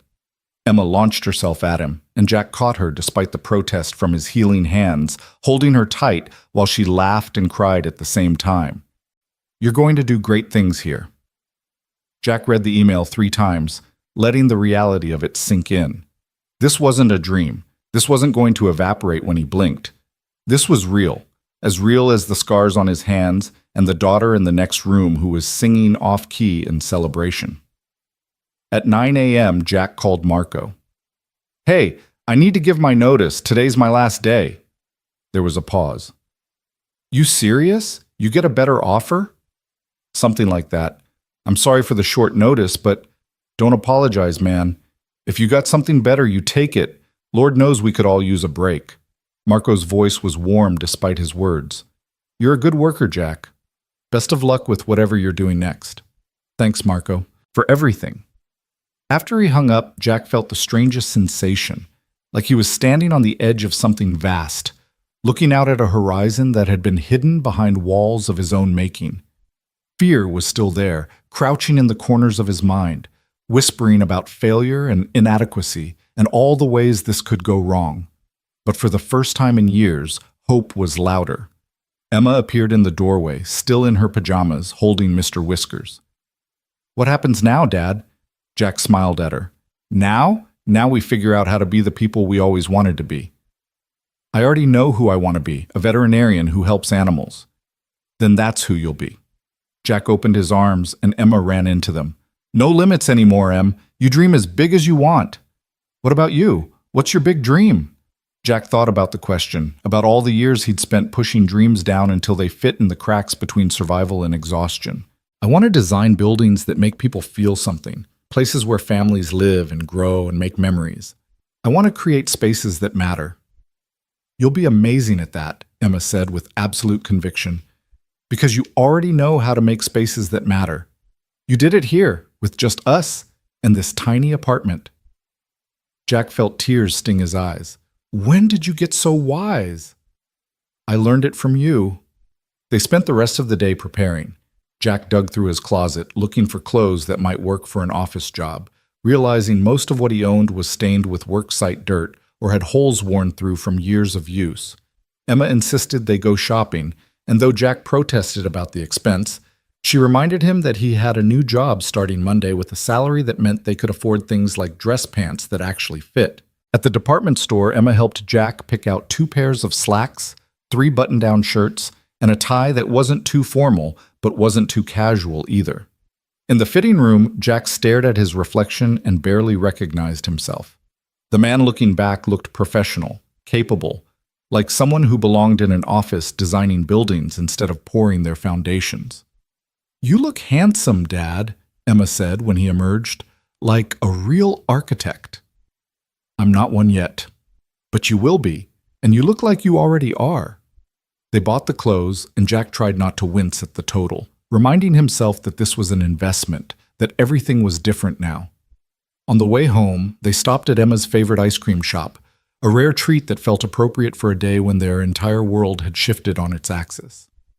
Sitting at a small table with their cones dripping in the afternoon heat, Emma looked at Jack with serious eyes. "Are you still scared?" "Terrified," Jack admitted. "Me too, but it's the good kind of scared, the kind that means something important is happening." "When did you learn about good scared versus bad scared?" "Mrs. Chen told me. She said bad scared makes you small, but good scared makes you brave." Emma licked her ice cream thoughtfully.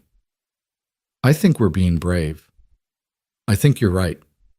That night, Jack helped Emma pick out her outfit for school the next day, and she helped him lay out his new work clothes for Monday morning. They moved around their small apartment like choreographers planning a dance, each step deliberate and full of meaning. Before bed, Emma asked Jack to read her favorite story, the one about the little engine that could. It was a children's book she'd outgrown years ago, but tonight it felt appropriate. This tale of believing in yourself even when the hill looked too steep to climb. I think I can. I think I can, Jack read, his voice steady despite the emotion building in his chest. We know we can, Emma whispered, snuggling into her pillow. Jack kissed her forehead and stood to leave, but Emma's voice stopped him. Dad, thank you for saying yes. Thank you for being brave. Thank you for pushing me to be, Jack replied. I love you, Emma. More than anything in this world. Love you too.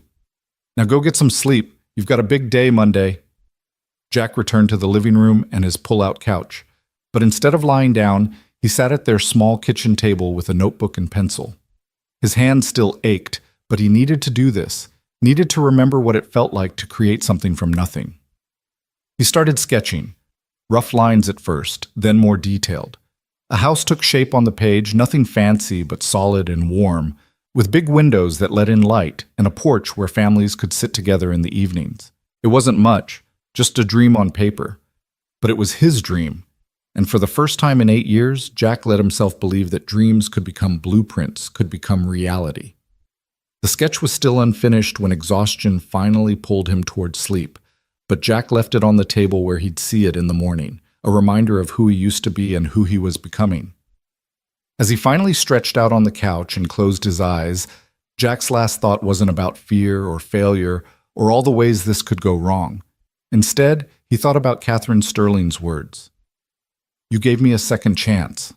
Let me give you one too, second chances.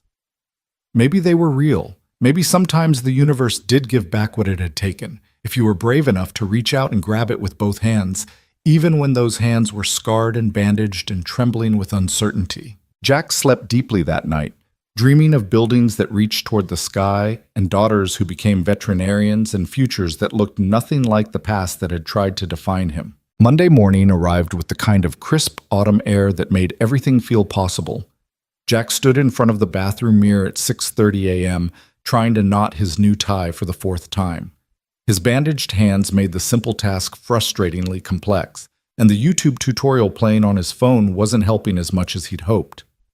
Dad, you're going to be late if you keep doing that, Emma called from the kitchen, where she was eating cereal and packing her school bag.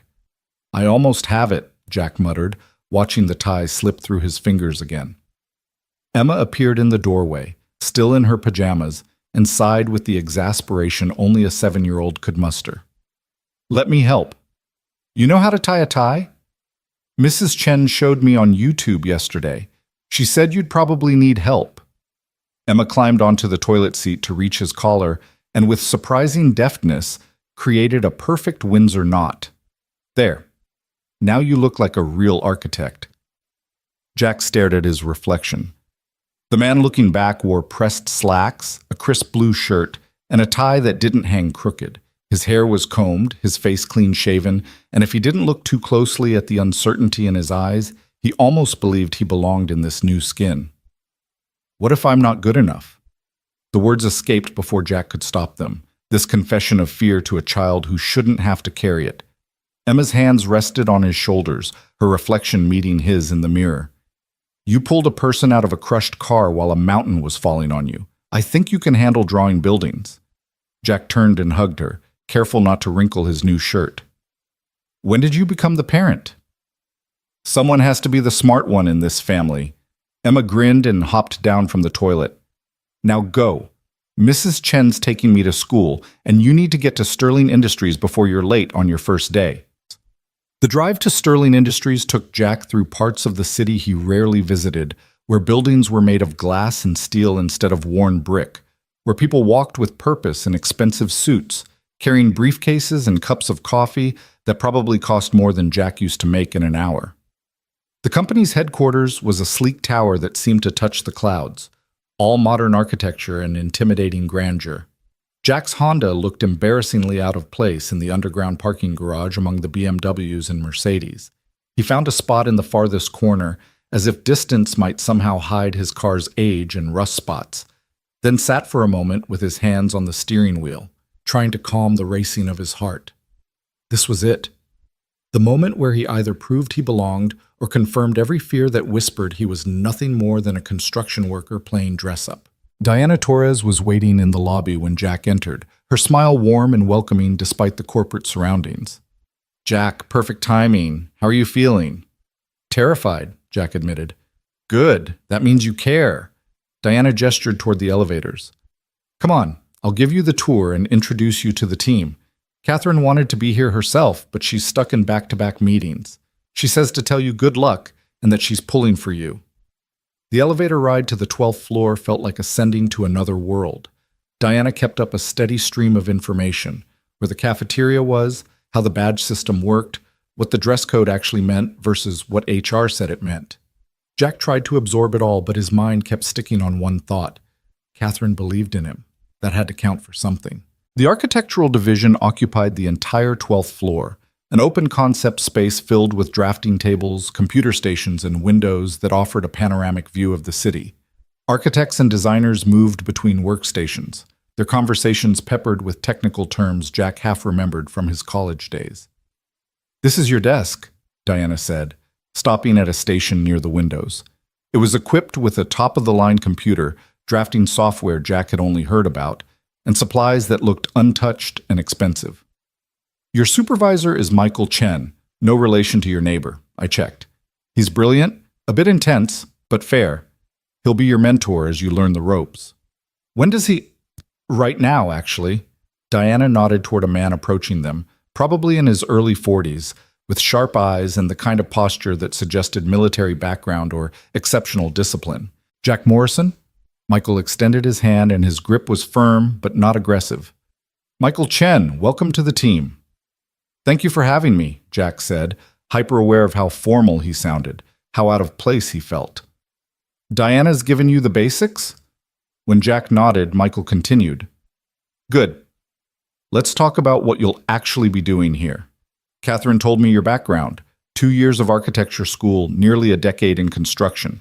That's actually a valuable combination. You understand how buildings go together in practice, not just theory." "I hope so." "We'll find out soon enough." Michael gestured for Jack to follow him to a conference room. "Your first project is modest by our standards, but it'll test your fundamentals. We're designing a community center for a nonprofit in the East District. Nothing fancy, but it needs to be functional, welcoming, and built on a tight budget. Sound manageable?"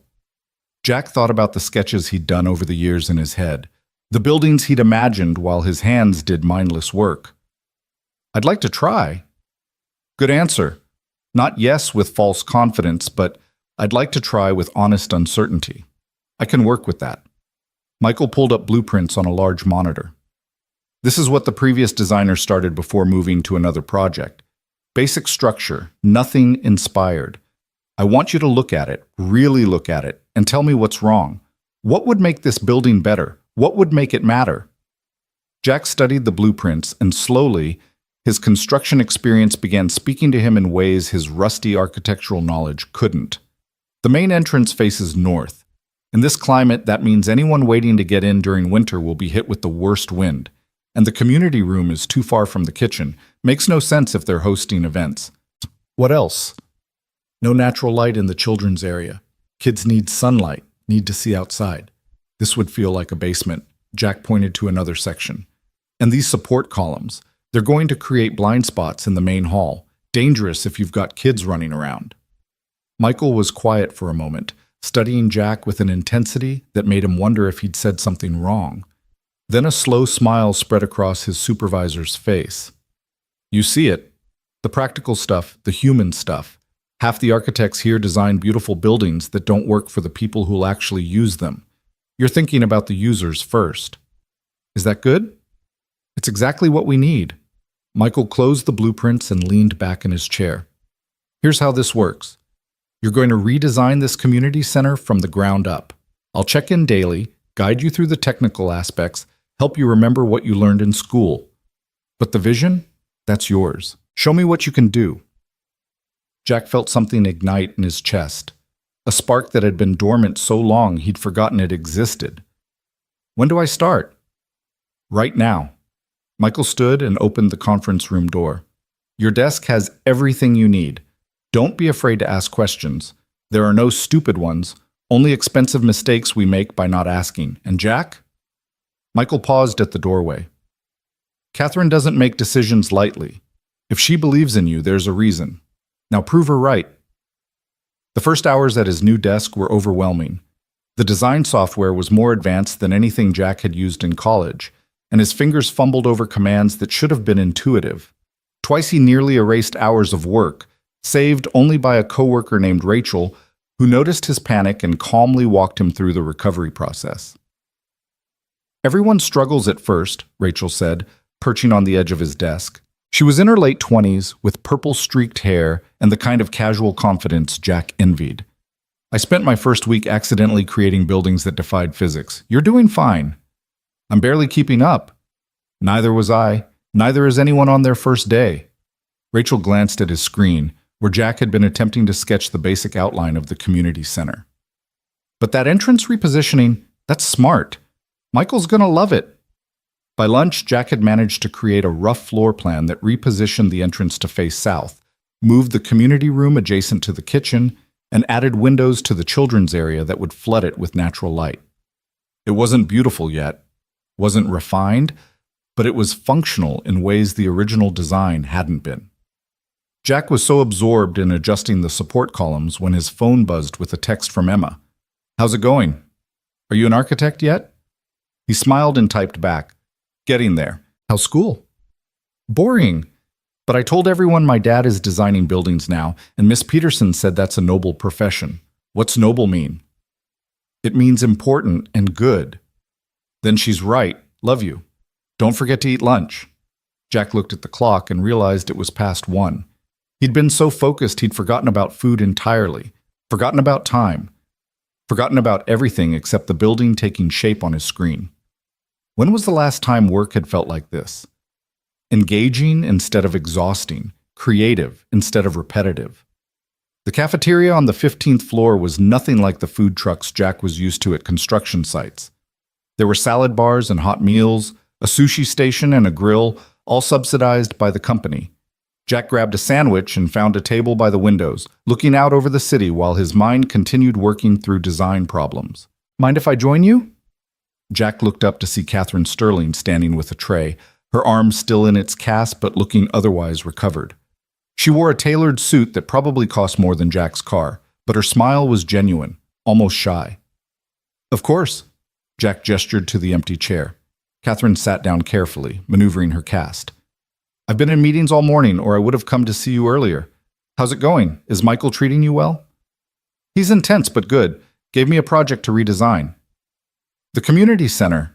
Catherine picked at her salad with her good hand. "I may have suggested that one specifically. It's important work, Jack. That neighborhood needs something positive, something that shows people they matter." "That's what I'm trying to do. Make it matter." Catherine looked at him for a long moment, something complicated passing across her face. "Can I tell you something? Something I haven't told anyone else?"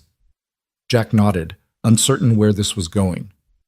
"When I was trapped in that car, when I thought I was going to die, I didn't see my life flash before my eyes. I saw all the things I hadn't done, all the people I'd been too busy to help, all the projects I'd rejected because they weren't profitable enough, all the moments I'd chosen success over significance." Catherine's voice was quiet, almost confessional. "I built an empire, Jack, but I didn't build anything that mattered. Not really. Not the way your community center is going to matter. You help people. Your company employs thousands. I employ people so they can make me richer. That's not the same thing as helping them." Catherine set down her fork. "But you help because it's right. You stopped for me because someone needed you, not because there was something in it for you. That's what I want to remember, what I want to become. Someone who does things because they matter, not because they profit." Jack didn't know what to say. This powerful woman who commanded boardrooms and made million-dollar decisions seemed almost fragile in this moment, as if the landslide had cracked something open inside her that money couldn't fix. "I think you're being too hard on yourself," Jack said finally. "Maybe. Or maybe I'm finally being honest." Catherine managed a small smile. "Thank you for saying yes, Jack, for trusting me. I know it wasn't easy." Emma pushed me, said I was being scared for the wrong reasons. Smart kid. Smarter than me, that's for sure. They finished lunch talking about lighter things, Emma's school, Catherine's physical therapy, the challenge of learning to write left-handed. But underneath the casual conversation, Jack felt the weight of what Catherine had shared. This glimpse into the hollowness that success could create when it wasn't built on foundation that mattered. The afternoon passed in a blur of design work. Michael checked in twice, offering suggestions that were actually helpful rather than condescending, praising the choices Jack made even as he gently corrected the technical errors. By 5 o'clock, Jack had a preliminary design that felt solid, a building that would serve its community rather than just occupy space. "Go home," Michael said, appearing at Jack's desk as other employees began packing up. "Day one is done. You did good work." "I could stay, refine some of the—" "Go home to your daughter. The building will still be here tomorrow." Michael's expression softened slightly. "This job requires passion, Jack, but it also requires balance. Don't lose yourself in the work. Trust me, I learned that lesson the hard way." Jack saved his files and shut down his computer, feeling a strange mix of exhaustion and exhilaration. His hands ached from the unfamiliar keyboard work. His eyes burned from staring at the screen, but his mind was alive in a way it hadn't been in years. Emma was waiting when Jack got home, practically vibrating with excitement. Mrs. Chen had let her in and was cooking something that smelled amazing in their small kitchen. "Dad, tell me everything!" Jack scooped her up, spinning her around the way he used to when she was smaller. "I designed a building today. Well, started designing one. A community center." "For real? Like people will actually use it?" "If we do it right, yeah." Emma squealed and hugged him tighter. "I told everyone you were an architect now. Was I right? Are you?" Jack thought about the question. Was he an architect? He had a job at an architectural firm, was designing a building, was being paid to do creative work. But more than that, he was doing what he'd always wanted to do, was using his mind in ways that felt right and true. "Yeah, Em, I think I am." Mrs. Chen emerged from the kitchen with a knowing smile. "I make celebration dinner, dumplings and noodles and vegetables you won't complain about, young lady." "I wasn't going to complain," Emma protested, though her grin suggested otherwise. They ate together, the three of them crowded around Jack's small table, and for the first time in years, the apartment didn't feel too small or too shabby. It felt like home, like possibility, like the beginning of something that could be beautiful if they were brave enough to build it. After Mrs. Chen left and Emma was in bed, Jack returned to the kitchen table with his notebook. The sketch he'd started days ago was still there, that simple house with the big windows and welcoming porch. But now he saw it differently, saw the technical challenges and solutions, saw how to make the dream structural and sound. He started redrawing it, applying what he'd remembered and relearned today, and the house on the page began to look less like fantasy and more like something that could exist in the real world. His phone buzzed with an email from Michael. "Preliminary design looks strong. Tomorrow we'll work on structural calculations and building codes. Get some rest."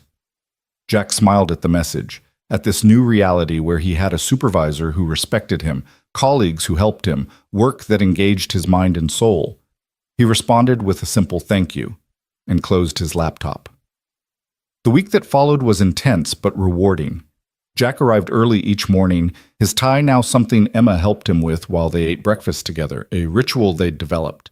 He spent his days learning and relearning, making mistakes and fixing them, slowly building confidence alongside the community center that was taking shape in his designs. Michael was a patient teacher, explaining building codes Jack had forgotten and structural principles he'd never learned properly. Rachel became a friend, sharing shortcuts and laughing when Jack accidentally created impossible angles or forgot to account for gravity. The other architects welcomed him gradually, recognizing that his practical construction knowledge made him valuable even as he struggled with the theoretical aspects. On Thursday, Catherine stopped by his desk with her assistant Diana trailing behind. "How's our community center coming along?" Jack pulled up his latest design on the screen. "The main structure is solid. I've added covered outdoor spaces for events, maximized natural light, and created separate zones for different age groups while keeping sightlines open for supervision." Catherine studied the screen, her good hand tracing the lines of his design. Jack, this is beautiful. And I don't mean aesthetically, though it is. I mean it's beautiful in purpose. You've created something that will actually serve people. That was the goal.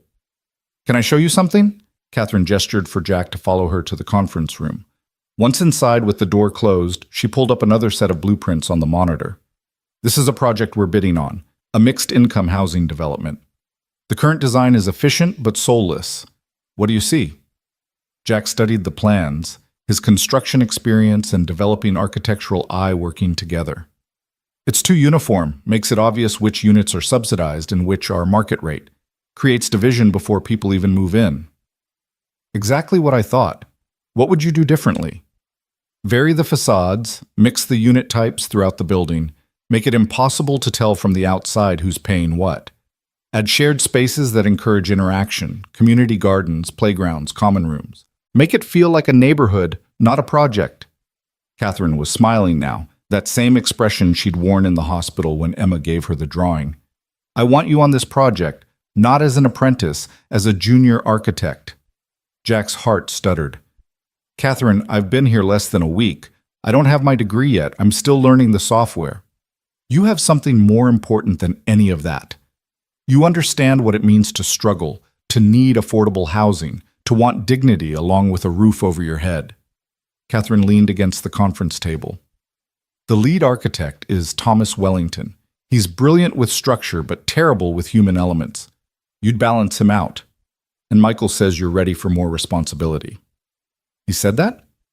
He said you're raw but talented, practical but creative. He said you see buildings the way they should be seen, as spaces for people, not just problems to solve. Catherine's eyes were intense.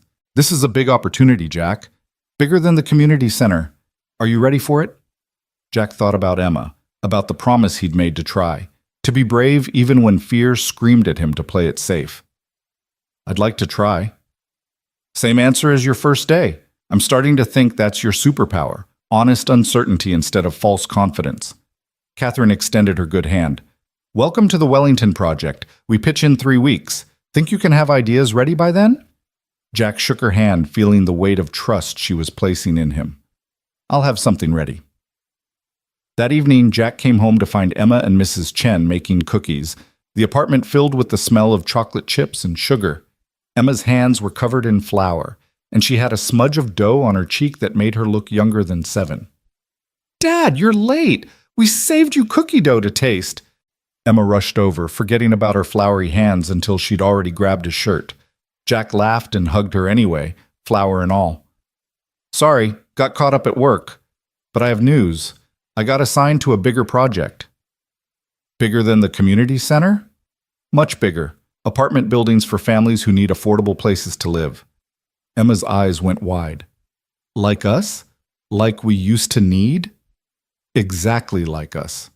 Mrs. Chen handed Jack a warm cookie from the first batch. You help people now, like you always do, but bigger. Is good, Jack, is very good. Jack bit into the cookie and thought about what Mrs. Chen said. He was helping people, but not the way he'd helped Catherine. Not with his hands and immediate action, but with his mind and vision and understanding of what people needed when they came home at night. Different kind of help, maybe even more lasting. Emma climbed onto his lap, still covered in flour, but not caring. Are you happy, Dad? Like really happy? Jack considered the question. Was he happy? The work was challenging, sometimes overwhelming. He still struggled with the software, still felt like an imposter when he sat in meetings with architects who had decades of experience. But underneath the stress and uncertainty was something he hadn't felt in years. Purpose. Meaning. The sense that what he did each day mattered beyond a paycheck. Yeah, Em, I think I am. Good. Because you deserve to be happy. Mrs. Chen says so, and she's always right. Mrs. Chen is very wise, Jack agreed, making the elderly woman blush. They spent the evening eating too many cookies and watching Emma's favorite movie, the one about the girl who built a robot to save her town. Jack had seen it dozens of times, but tonight he noticed something new. The way the girl didn't let anyone tell her what was impossible. The way she built her dream piece by piece, even when everyone said it couldn't be done. After Emma was asleep, Jack sat at the kitchen table with his notebook and started sketching ideas for the housing development. He thought about all the apartments he'd lived in over the years, the ones with thin walls and broken heating and landlords who didn't care. He thought about what he'd wanted those places to be, what would have made them feel like homes instead of just spaces to survive. His pencil moved across the page, creating buildings that were beautiful but practical, that had community spaces and green areas and places where kids could play safely. He designed units with good natural light, with layouts that made small spaces feel larger, with details that showed residents they were valued. It was past midnight when Jack finally stopped sketching, his hands cramping but his mind still racing with ideas. He took photos of his drawings with his phone and emailed them to himself so he could refine them tomorrow using the proper software. As he settled onto the pull-out couch, Jack's phone buzzed with a text from Catherine. "Heard you're working late. Don't burn yourself out. The buildings will still be there tomorrow. Take care of yourself and Emma. That's an order from the boss." Jack smiled and typed back, "Yes, ma'am. See you tomorrow." "Tomorrow," Catherine replied, "when you'll continue to amaze us all." The next 2 weeks blurred together in a rush of work and learning. Jack's community center design was approved by Michael and sent to the nonprofit, who responded with enthusiasm that made Jack's chest swell with pride. The Wellington Housing Project consumed most of his time, Thomas Wellington turning out to be exactly as Catherine described, brilliant but cold, capable of creating structurally perfect buildings that had no soul. "This is efficient," Thomas said during one of their first meetings, gesturing at Jack's sketches.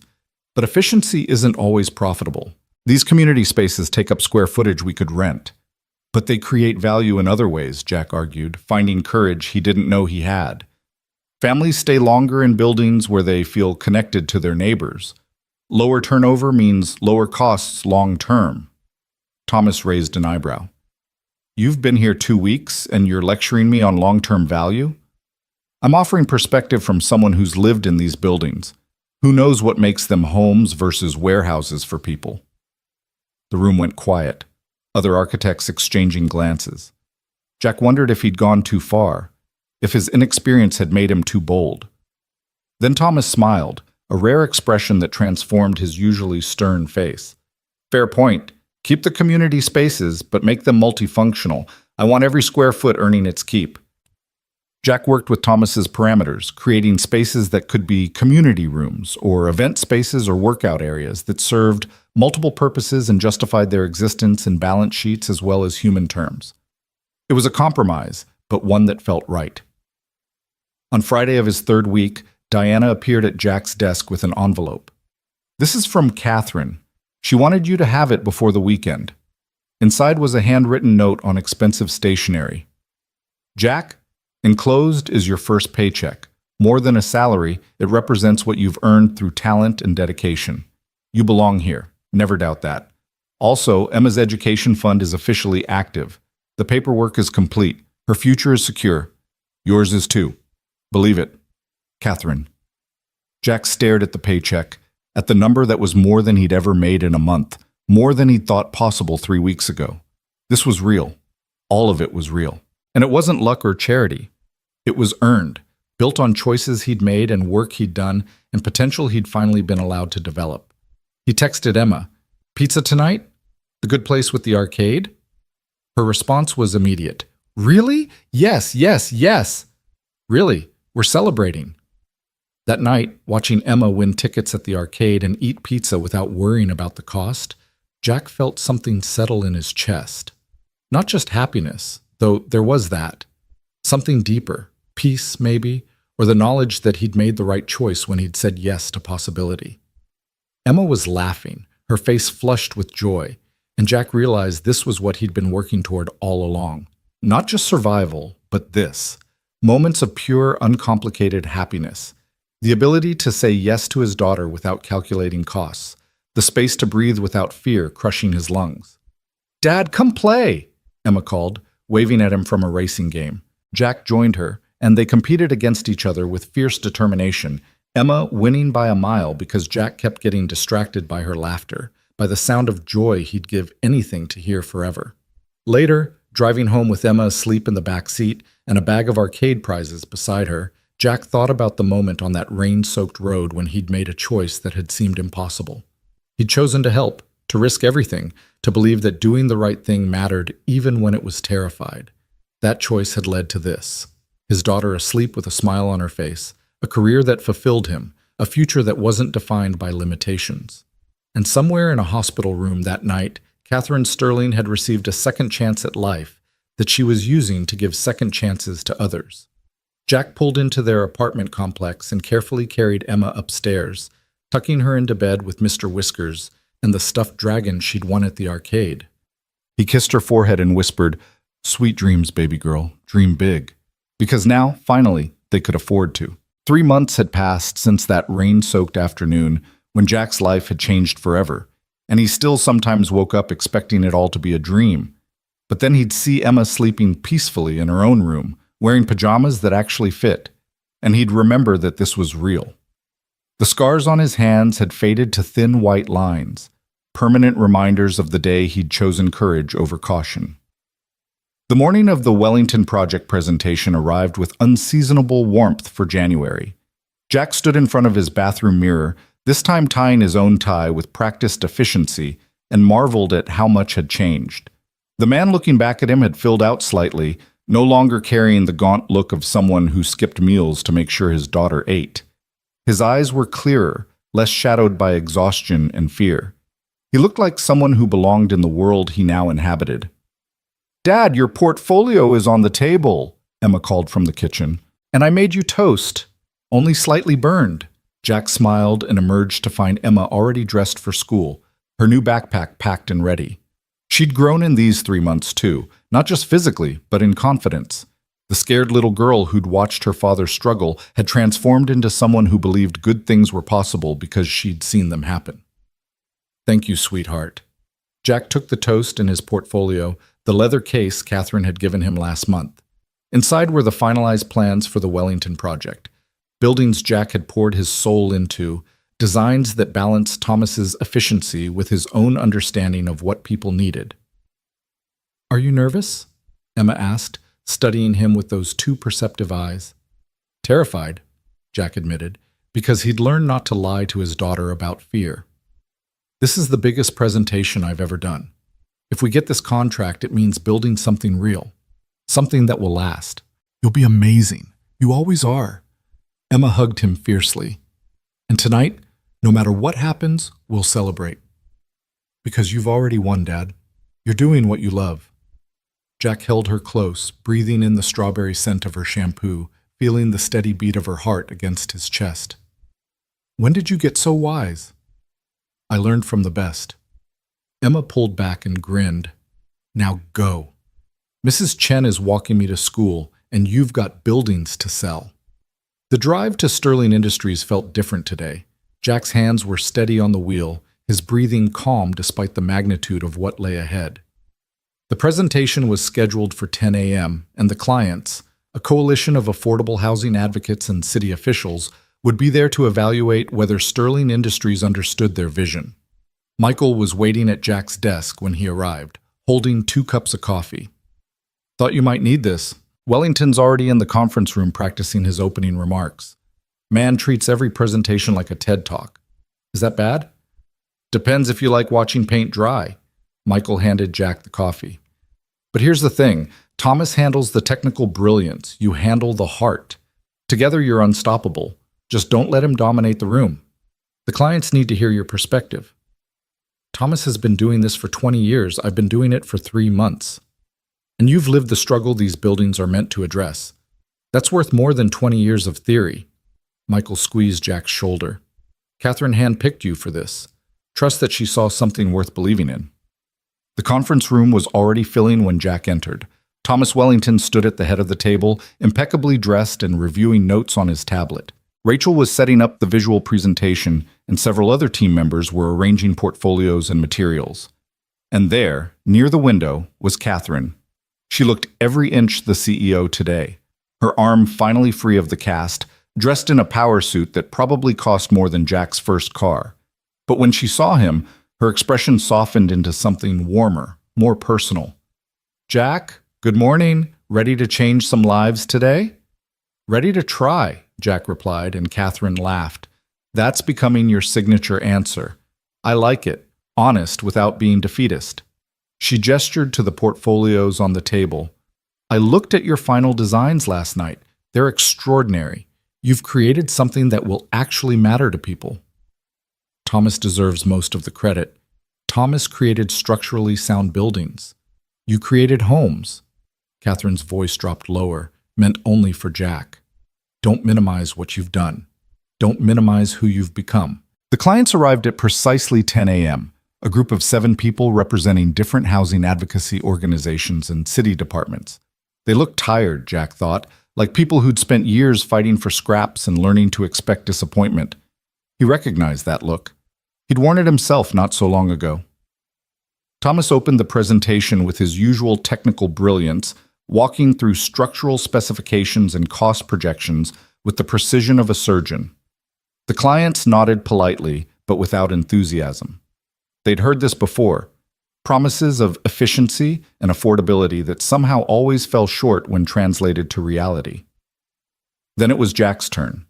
He stood, portfolio in hand, and felt every eye in the room fix on him. The old Jack would have wilted under that scrutiny, would have deferred to someone more experienced, more credentialed. But the new Jack, the one who'd pulled a woman from a crushed car while a mountain fell, who'd said yes to impossible opportunities, who'd rebuilt his life from the ground up, the Jack met their eyes steadily. "I'm going to tell you something Thomas wouldn't," Jack began, setting aside the prepared remarks he'd rehearsed. 3 months ago, I was a construction worker barely making rent on a tiny apartment with my 7-year-old daughter. I knew what it meant to choose between heat and groceries, to tell my kid she couldn't have new shoes because the car needed repairs. I knew what it felt like to live in a place that was shelter, but not a home. The room had gone quiet. Even Thomas looked surprised by this departure from script. When Catherine asked me to work on this project, I could have designed what everyone expects. Efficient boxes that warehouse people affordably.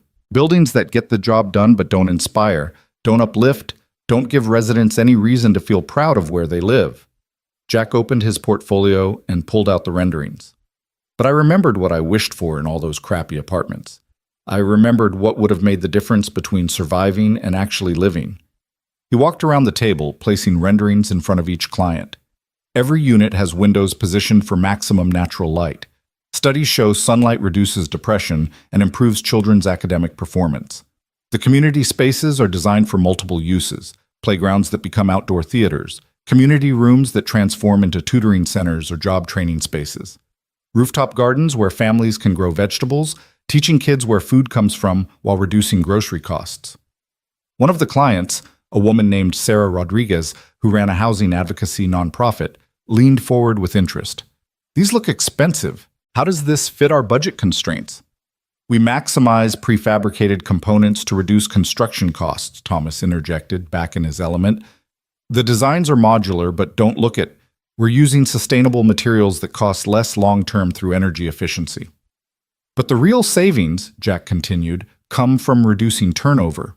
Buildings designed with dignity keep families longer. Lower turnover means lower maintenance costs, less money spent finding new tenants, more stable communities. The upfront investment pays for itself." Another client spoke up, an older man named Marcus Williams from the city's housing authority. "I've heard this before, promises of dignity and community. Then we get buildings that look different on the outside, but feel the same on the inside. How is this different?"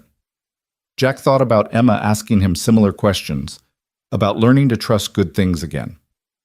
"Because I'm not designing for a demographic or a budget line. I'm designing for people like I was, people who deserve more than survival, who want their kids to come home to a place that feels safe and hopeful."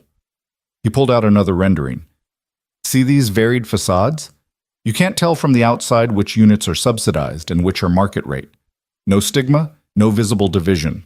Inside, the subsidized units have the same quality finishes, the same access to amenities. Dignity isn't a luxury feature. It's built into every decision." Sarah Rodriguez was studying the plans intently now, her finger tracing the layout of the community spaces. "These gathering areas, they're distributed throughout the building, not just in the lobby."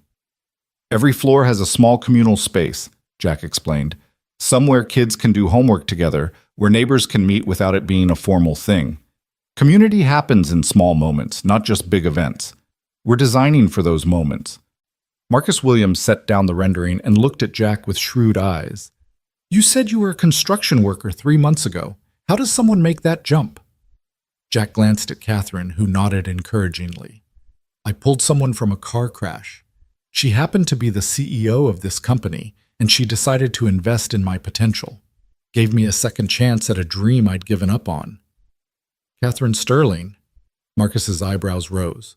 The story about the landslide rescue, that was you? It was, Catherine confirmed from her position near the window. Jack risked everything to save a stranger. Now he's using his second chance to create opportunities for others. That's the kind of integrity this project needs. The room fell silent as the clients absorbed this information. Jack could see them processing, recalibrating their expectations, perhaps wondering if this could really be different from all the disappointments that had come before. Finally, Sarah Rodriguez spoke. Can we see the unit layouts, the actual living spaces? For the next hour, Jack and Thomas walked the clients through every detail. Thomas handled the technical specifications while Jack explained the human reasoning behind each choice. Why the kitchens were designed to be the heart of the home, why the bedrooms in subsidized units were sized to accommodate growing families, why the building's entrance felt welcoming rather than institutional. The questions were tough, sometimes skeptical, but Jack answered with honesty born from experience. When they asked about challenges, he didn't hide behind corporate speak. When they pushed on costs, he acknowledged the constraints while defending the choices that mattered most. By noon, the clients were conferring quietly among themselves while the Sterling Industries team waited with barely concealed tension. Jack's shirt was damp with nervous sweat, his hands shaking slightly from adrenaline. Thomas caught his eye and gave a small nod of approval, high praise from a man who rarely acknowledged anyone. Sarah Rodriguez stood, and the room fell silent. We've made a decision. Jack's heart hammered against his ribs. Beside him, he felt Michael tense. This proposal is different from anything we've seen. It's ambitious, maybe even idealistic. Sarah paused, and Jack felt his hopes begin to crumble. Then she smiled. But it's exactly what this city needs, what these families deserve. Sterling Industries wins the contract. The room erupted in controlled celebration. Handshakes and congratulations, Catherine beaming with pride, Thomas looking genuinely pleased for perhaps the first time Jack had seen. But Jack felt almost numb with disbelief. They'd won. His designs, his vision of what affordable housing could be, was going to become real. Rachel hugged him fiercely. You did it! That presentation was incredible. We did it, Jack corrected, looking around at the team that had supported him, taught him, believed in him, when he barely believed in himself. Catherine appeared at his elbow, her eyes bright with emotion. Jack Morrison, architect. How does it feel? Surreal. Terrifying. Amazing. Jack laughed shakily. All of it at once. That's how the best victories feel. Catherine squeezed his arm. Your daughter is going to be so proud. Emma. Jack needed to tell Emma. He excused himself and stepped into the hallway, pulling out his phone with trembling hands. But before he could dial, a text came through from Mrs. Chen. Emma told whole class her father is architect, who helps people. Teacher very impressed. She waits for your news. Jack smiled through the tears that were suddenly blurring his vision and called home. Emma answered on the first ring, having somehow convinced Mrs. Chen to let her stay home from school to wait for news. Dad, did you win? Please tell me you won. We won, Em. We're going to build it. All of it. Emma's scream of joy was so loud Jack had to hold the phone away from his ear. I knew it. I knew you would because you're the best architect ever, and you understand people, and Dad, I'm so proud of you. I'm proud of you too, baby girl, for believing in me even when I didn't believe in myself. That's what family does. We believe in each other. Emma's voice softened. Mom would be proud too, if she could see you now. The words hit Jack unexpectedly. He rarely thought about Sarah anymore, had built walls around that pain. But Emma was right. Sarah would have been proud, would have seen the man Jack had become, and recognized the potential she'd given up on.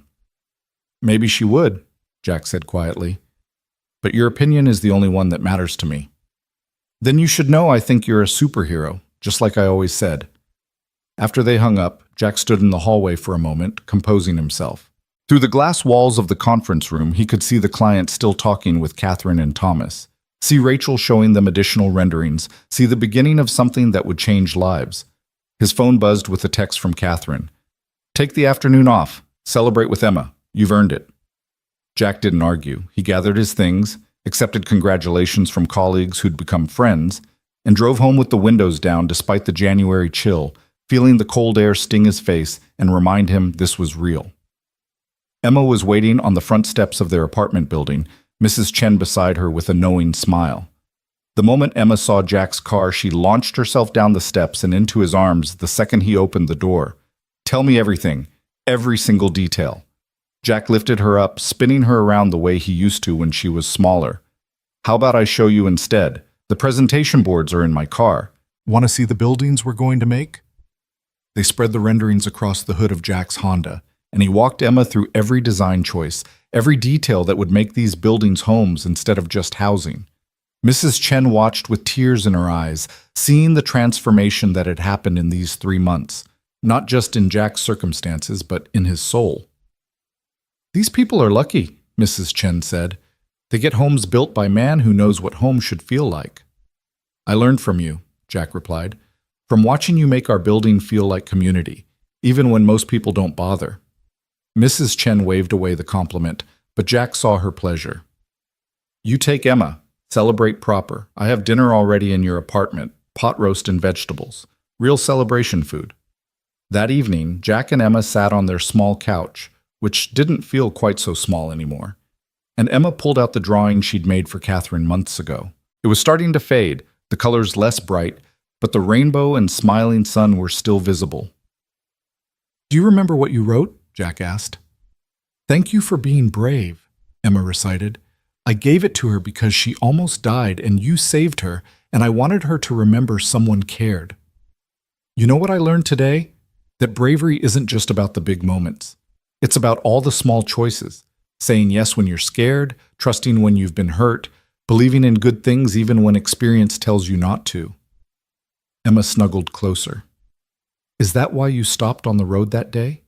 Because you're brave in the small ways too?" Jack thought about it, about the choice that had seemed so impossible at the time. "I stopped because I wanted you to see that helping people matters. I stayed because I couldn't live with myself if I didn't.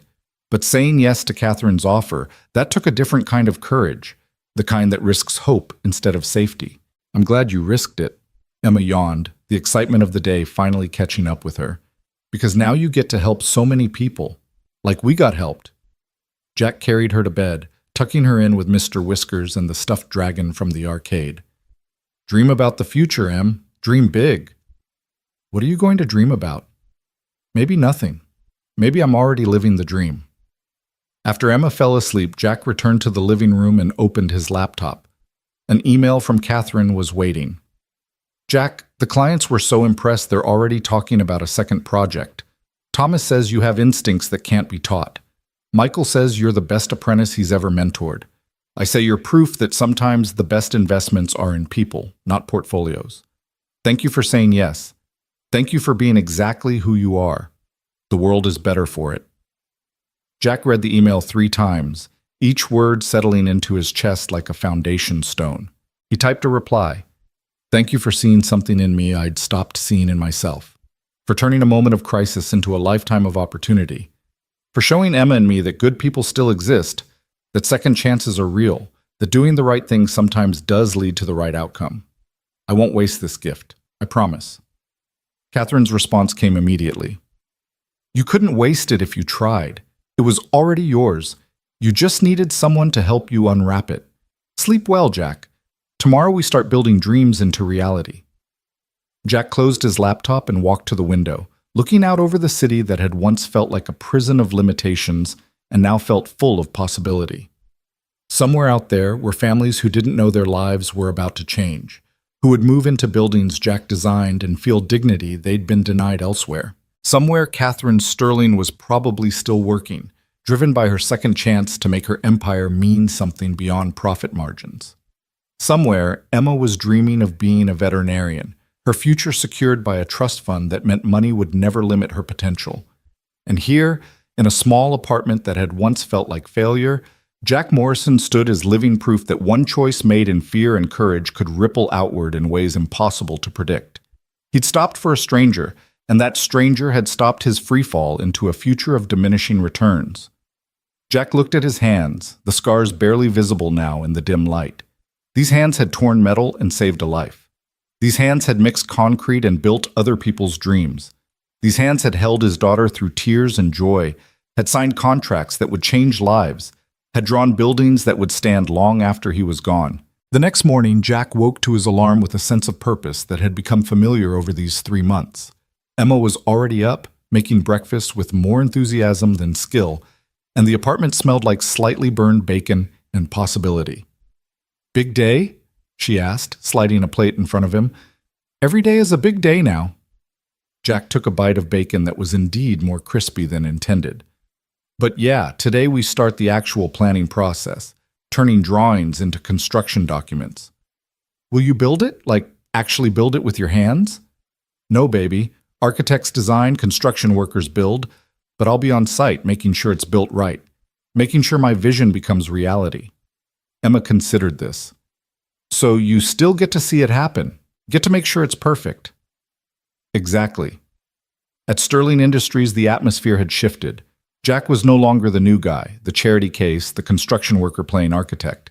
He was the architect who'd won the Wellington contract, whose designs had impressed clients used to disappointment.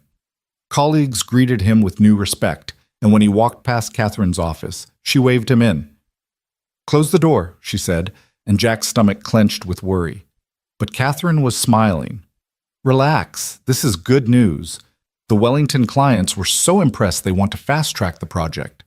Groundbreaking in 6 months instead of a year. Can you handle the accelerated timeline?" "With the right team, yes." "You'll have whatever resources you need. Thomas is already assembling the team. He requested you specifically as co-lead architect." Catherine leaned back in her chair. "Jack, do you understand what's happening?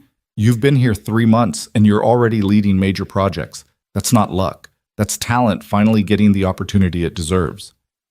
It's your opportunity. Your belief.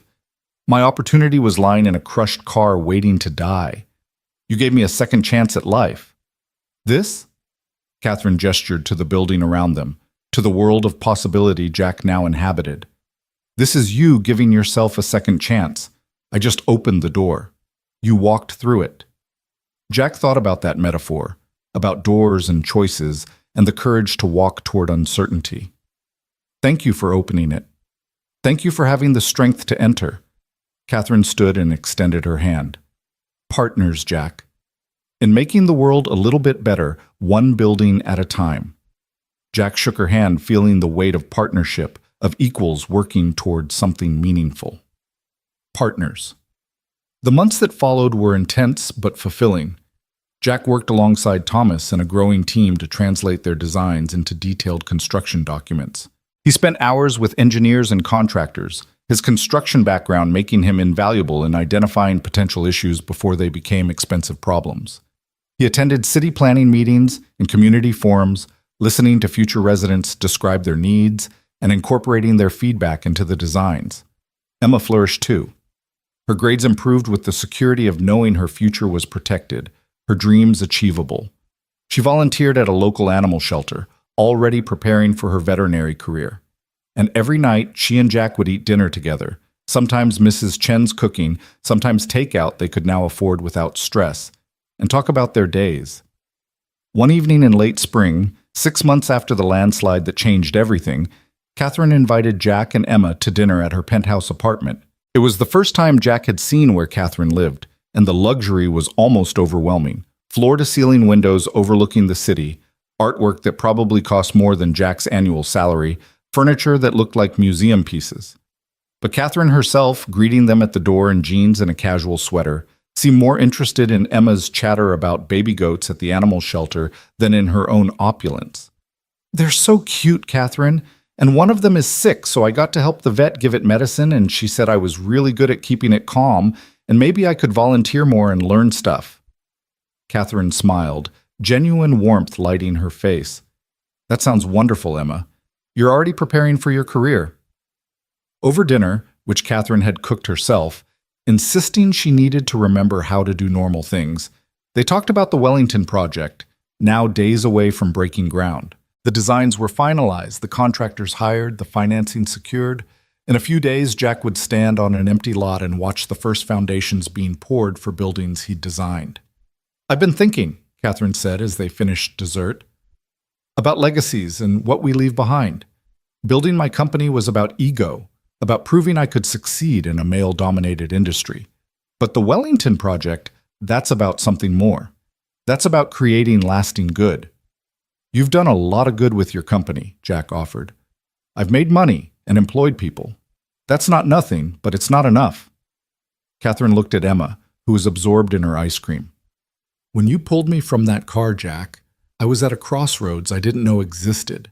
I could go back to my old life, could pretend the near-death experience was just a scary moment to forget. Or I could let it change me, let it redirect my priorities toward what actually matters. And you chose to change. We both did. Catherine's eyes met Jack's. You could have stayed in construction, could have said no to risk and possibility, but you chose to grow, to become who you were meant to be. That's the real miracle. Not that I offered you opportunity, but that you were brave enough to seize it. Emma looked up from her ice cream. That's what Dad always says. Being brave isn't about not being scared. It's about doing the right thing anyway. Your dad is very wise, Catherine smiled, and you're very lucky to have him. I know. Emma's voice was simple, certain. He's the best. Later, standing on Catherine's balcony while Emma dozed on the couch inside, Jack and Catherine looked out over the city lights. Somewhere down there was the lot where the Wellington project would rise. Somewhere was the apartment where Jack had struggled and survived. Somewhere was the mountain road where a landslide had brought them together. Do you ever think about that day? Jack asked. About how close it came?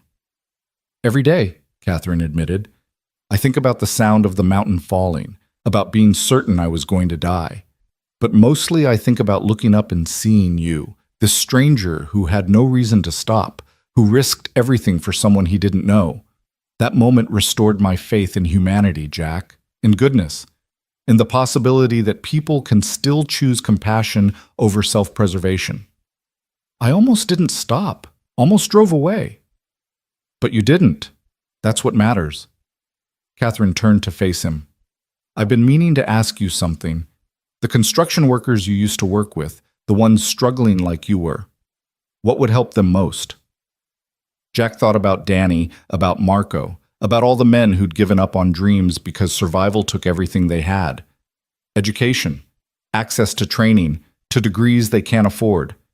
Second chances like you gave me. Then let's create them. Catherine's eyes were bright with purpose. A foundation. The Morrison Foundation, if you'll let me name it after you. Scholarships for working people trying to change careers, to pursue dreams they've had to defer. We'll fund education, provide mentorship, create pathways from survival to success. Jack felt tears sting his eyes. Catherine, that's incredible. But why name it after me? Because you're the embodiment of what it represents. Second chances. Potential realized. Dreams deferred but not destroyed. Catherine smiled. Plus, Emma suggested it. Said her dad should have something named after him because he's a hero. She said that? Last week when she called to invite me to her school career day. She wants me to talk about being a CEO, and she wants you to talk about being an architect. She's very proud of both of us. Jack looked through the glass doors at Emma, curled up on a couch that probably cost more than his car, sleeping peacefully because she knew she was safe, loved, secured in a future full of possibility. This was what he'd fought for. This was why he'd stopped on that rain-soaked road. The day of the Wellington project groundbreaking arrived with perfect weather, clear skies, and gentle warmth that felt like blessing. Jack stood on the empty lot in a hard hat and his best suit, surrounded by city officials, future residents, and the team that had made this possible. Emma stood beside him, wearing her own child-sized hard hat that Catherine had specially ordered. Sarah Rodriguez from the Housing Coalition spoke first, talking about years of advocating for dignified, affordable housing, for buildings that treated residents as valued community members rather than problems to be warehoused. Then Catherine spoke about Sterling Industries' commitment to social responsibility, to using their resources for genuine good. Then it was Jack's turn. He looked out at the crowd, at faces worn by struggle, at city officials used to compromising dreams, at his colleagues who'd helped him grow, at Catherine, who'd believed in him, at Emma, who'd never stopped believing, and he spoke from the heart. 6 months ago, I was a construction worker who'd given up on being an architect. I'd accepted that dreams were luxuries I couldn't afford, that survival was enough of a goal. Then something happened that changed everything. I made a choice to help someone, and that choice opened doors I thought were permanently closed. Jack paused, emotion threatening to overwhelm him. These buildings we're about to construct represent more than affordable housing. They represent dignity. They represent the belief that everyone deserves to live in a place that feels like home, not just shelter. They represent second chances. He gestured to the empty lot. In a year, families will move into these buildings. Kids will do homework in the community rooms. Neighbors will meet in the rooftop gardens. And maybe, just maybe, someone struggling like I was will look at these buildings and see possibility instead of limitation, see hope instead of just survival. Emma tugged his sleeve, and Jack bent down. "Tell them the truth, Dad," she whispered. "Tell them what you told me." Jack straightened and looked at Catherine, who nodded encouragingly. "The truth is, I designed these buildings for myself, for the person I was 6 months ago, struggling to give my daughter a decent life. Every choice, the natural light, the community spaces, the dignity and design, comes from remembering what I wished for in all those years of just getting by. If these buildings can give other families what I wished for, then they'll be exactly what they're meant to be." The crowd erupted in applause, and Jack saw tears on Sarah Rodriguez's face, saw Marcus Williams nodding approval, saw Catherine beaming with pride. But the face he focused on was Emma's, glowing with joy and certainty that her father was exactly the hero she'd always believed him to be. They broke ground together, Jack, Catherine, Sarah, Marcus, and Emma, each shoveling symbolic dirt while cameras flashed and the future took its first tangible form. The earth turned easily, ready to receive the foundations that would support buildings designed with love and understanding, built on the principle that everyone deserves dignity. That night, after the ceremonies and celebrations, after Emma was asleep clutching her miniature hard hat, Jack sat at his kitchen table with his notebook. He sketched not buildings this time, but the journey, a rough timeline from the rain-soaked road to this moment of groundbreaking. Every choice, every fear overcome, every small victory that led to this larger triumph. His phone buzzed with a text from Catherine. "Thank you, Jack, for everything, for saving my life, for showing me what matters, for designing buildings that will change lives. The Morrison Foundation launches next month. Your legacy is already growing." Jack typed back, "Thank you for seeing potential. I'd stopped seeing in myself, for turning a moment of crisis into a lifetime of meaning, for being the kind of person who gives second chances because she understands their value." Catherine's response came quickly.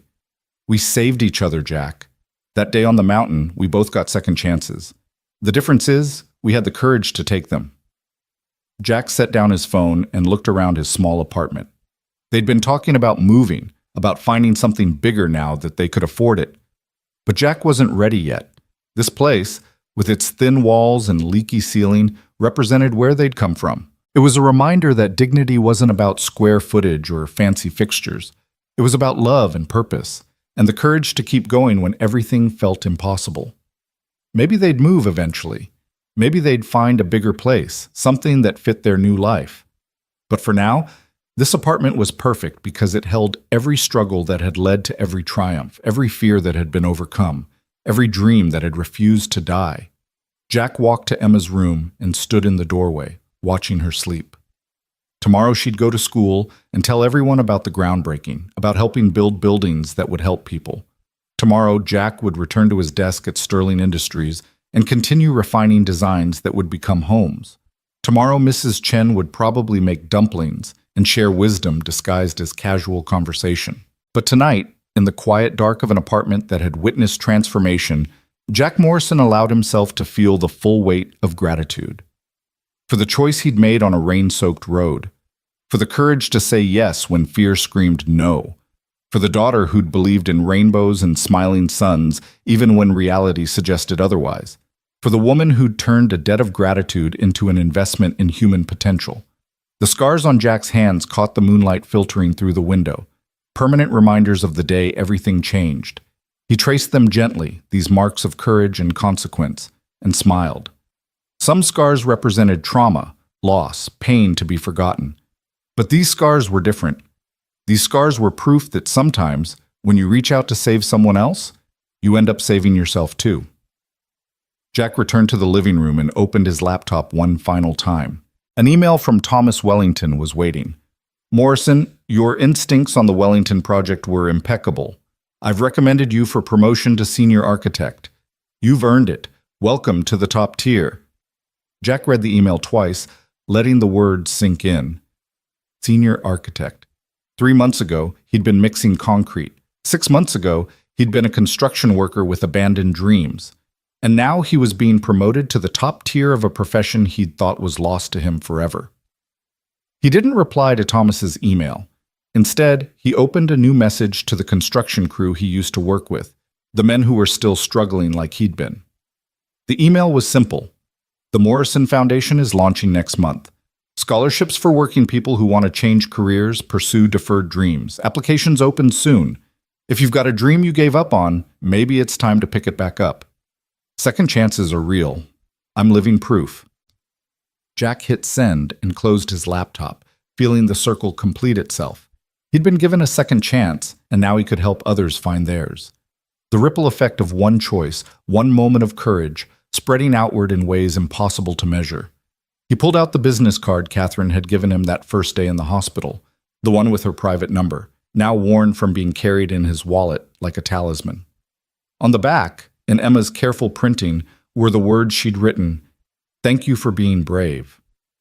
Jack had given that message to Catherine, but maybe it had been meant for him too. Thank you for being brave enough to stop, brave enough to risk everything, brave enough to believe in second chances even when experience suggested they didn't exist. The city lights glittered beyond his window, each one representing a life, a story, a journey like his own. Somewhere out there, someone was making a choice that would change everything. Somewhere, courage was overcoming fear. Somewhere, second chances were being born from moments of crisis.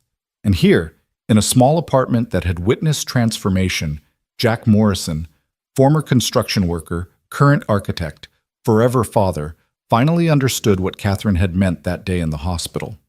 She'd said, "You saved me. Now let me help you." But the truth was simpler and more profound. They'd saved each other. In that moment on the rain-soaked road when the mountain was falling and choices had to be made, they'd both been given the gift of second chances, the gift of becoming who they were meant to be. Jack looked one more time at Emma, sleeping peacefully in the next room, then at the city stretching endlessly beyond his window. Tomorrow the Wellington project would move forward. Tomorrow the Morrison Foundation would take shape. Tomorrow new dreams would be built on foundations of courage and compassion. But tonight, Jack Morrison simply felt grateful for the landslide that brought them together, for the courage to say yes, for the daughter who believed in heroes, for the woman who understood that the best investments are always in people, not portfolios, for second chances and the wisdom to seize them with both hands, even when those hands are scarred and trembling with fear. Because in the end, that's what changes everything, not the absence of fear, but the courage to act despite it. Not the promise that everything will work out, but the faith to try anyway. Jack had stopped for a stranger on a rain-soaked road, and in saving her, had saved himself. Now, through buildings and foundations and opportunities given to others, that salvation would ripple outward, touching lives he'd never meet, changing futures he'd never see. And that, Jack thought as he finally turned off the lights and settled onto his pull-out couch, was the truest definition of legacy. Not what you accumulate, but what you give. Not what you achieve alone, but what you make possible for others. The scars on his hands had healed, but the marks remained. Proof that courage leaves evidence, that choices matter, that sometimes the hardest decisions lead to the most beautiful outcomes.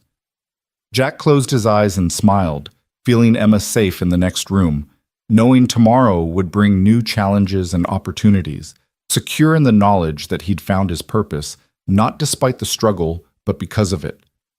In the darkness, he whispered the words that had become his mantra, his truth, his promise. Second chances are real. I'm living proof. And somewhere in the city, in a penthouse overlooking the lights, Catherine Sterling likely whispered the same words, both of them living testaments to the power of courage, compassion, and the miraculous possibility of transformation. The mountain had fallen, but from its wreckage, 2 lives had been rebuilt, stronger and truer than before. And the buildings they would create together would stand as monuments not to their success, but to their shared understanding that everyone deserves dignity, opportunity, and the courage to dream. That was the real breakthrough. That was what changed everything. Not the rescue itself, but what they chose to do with the second chances it provided.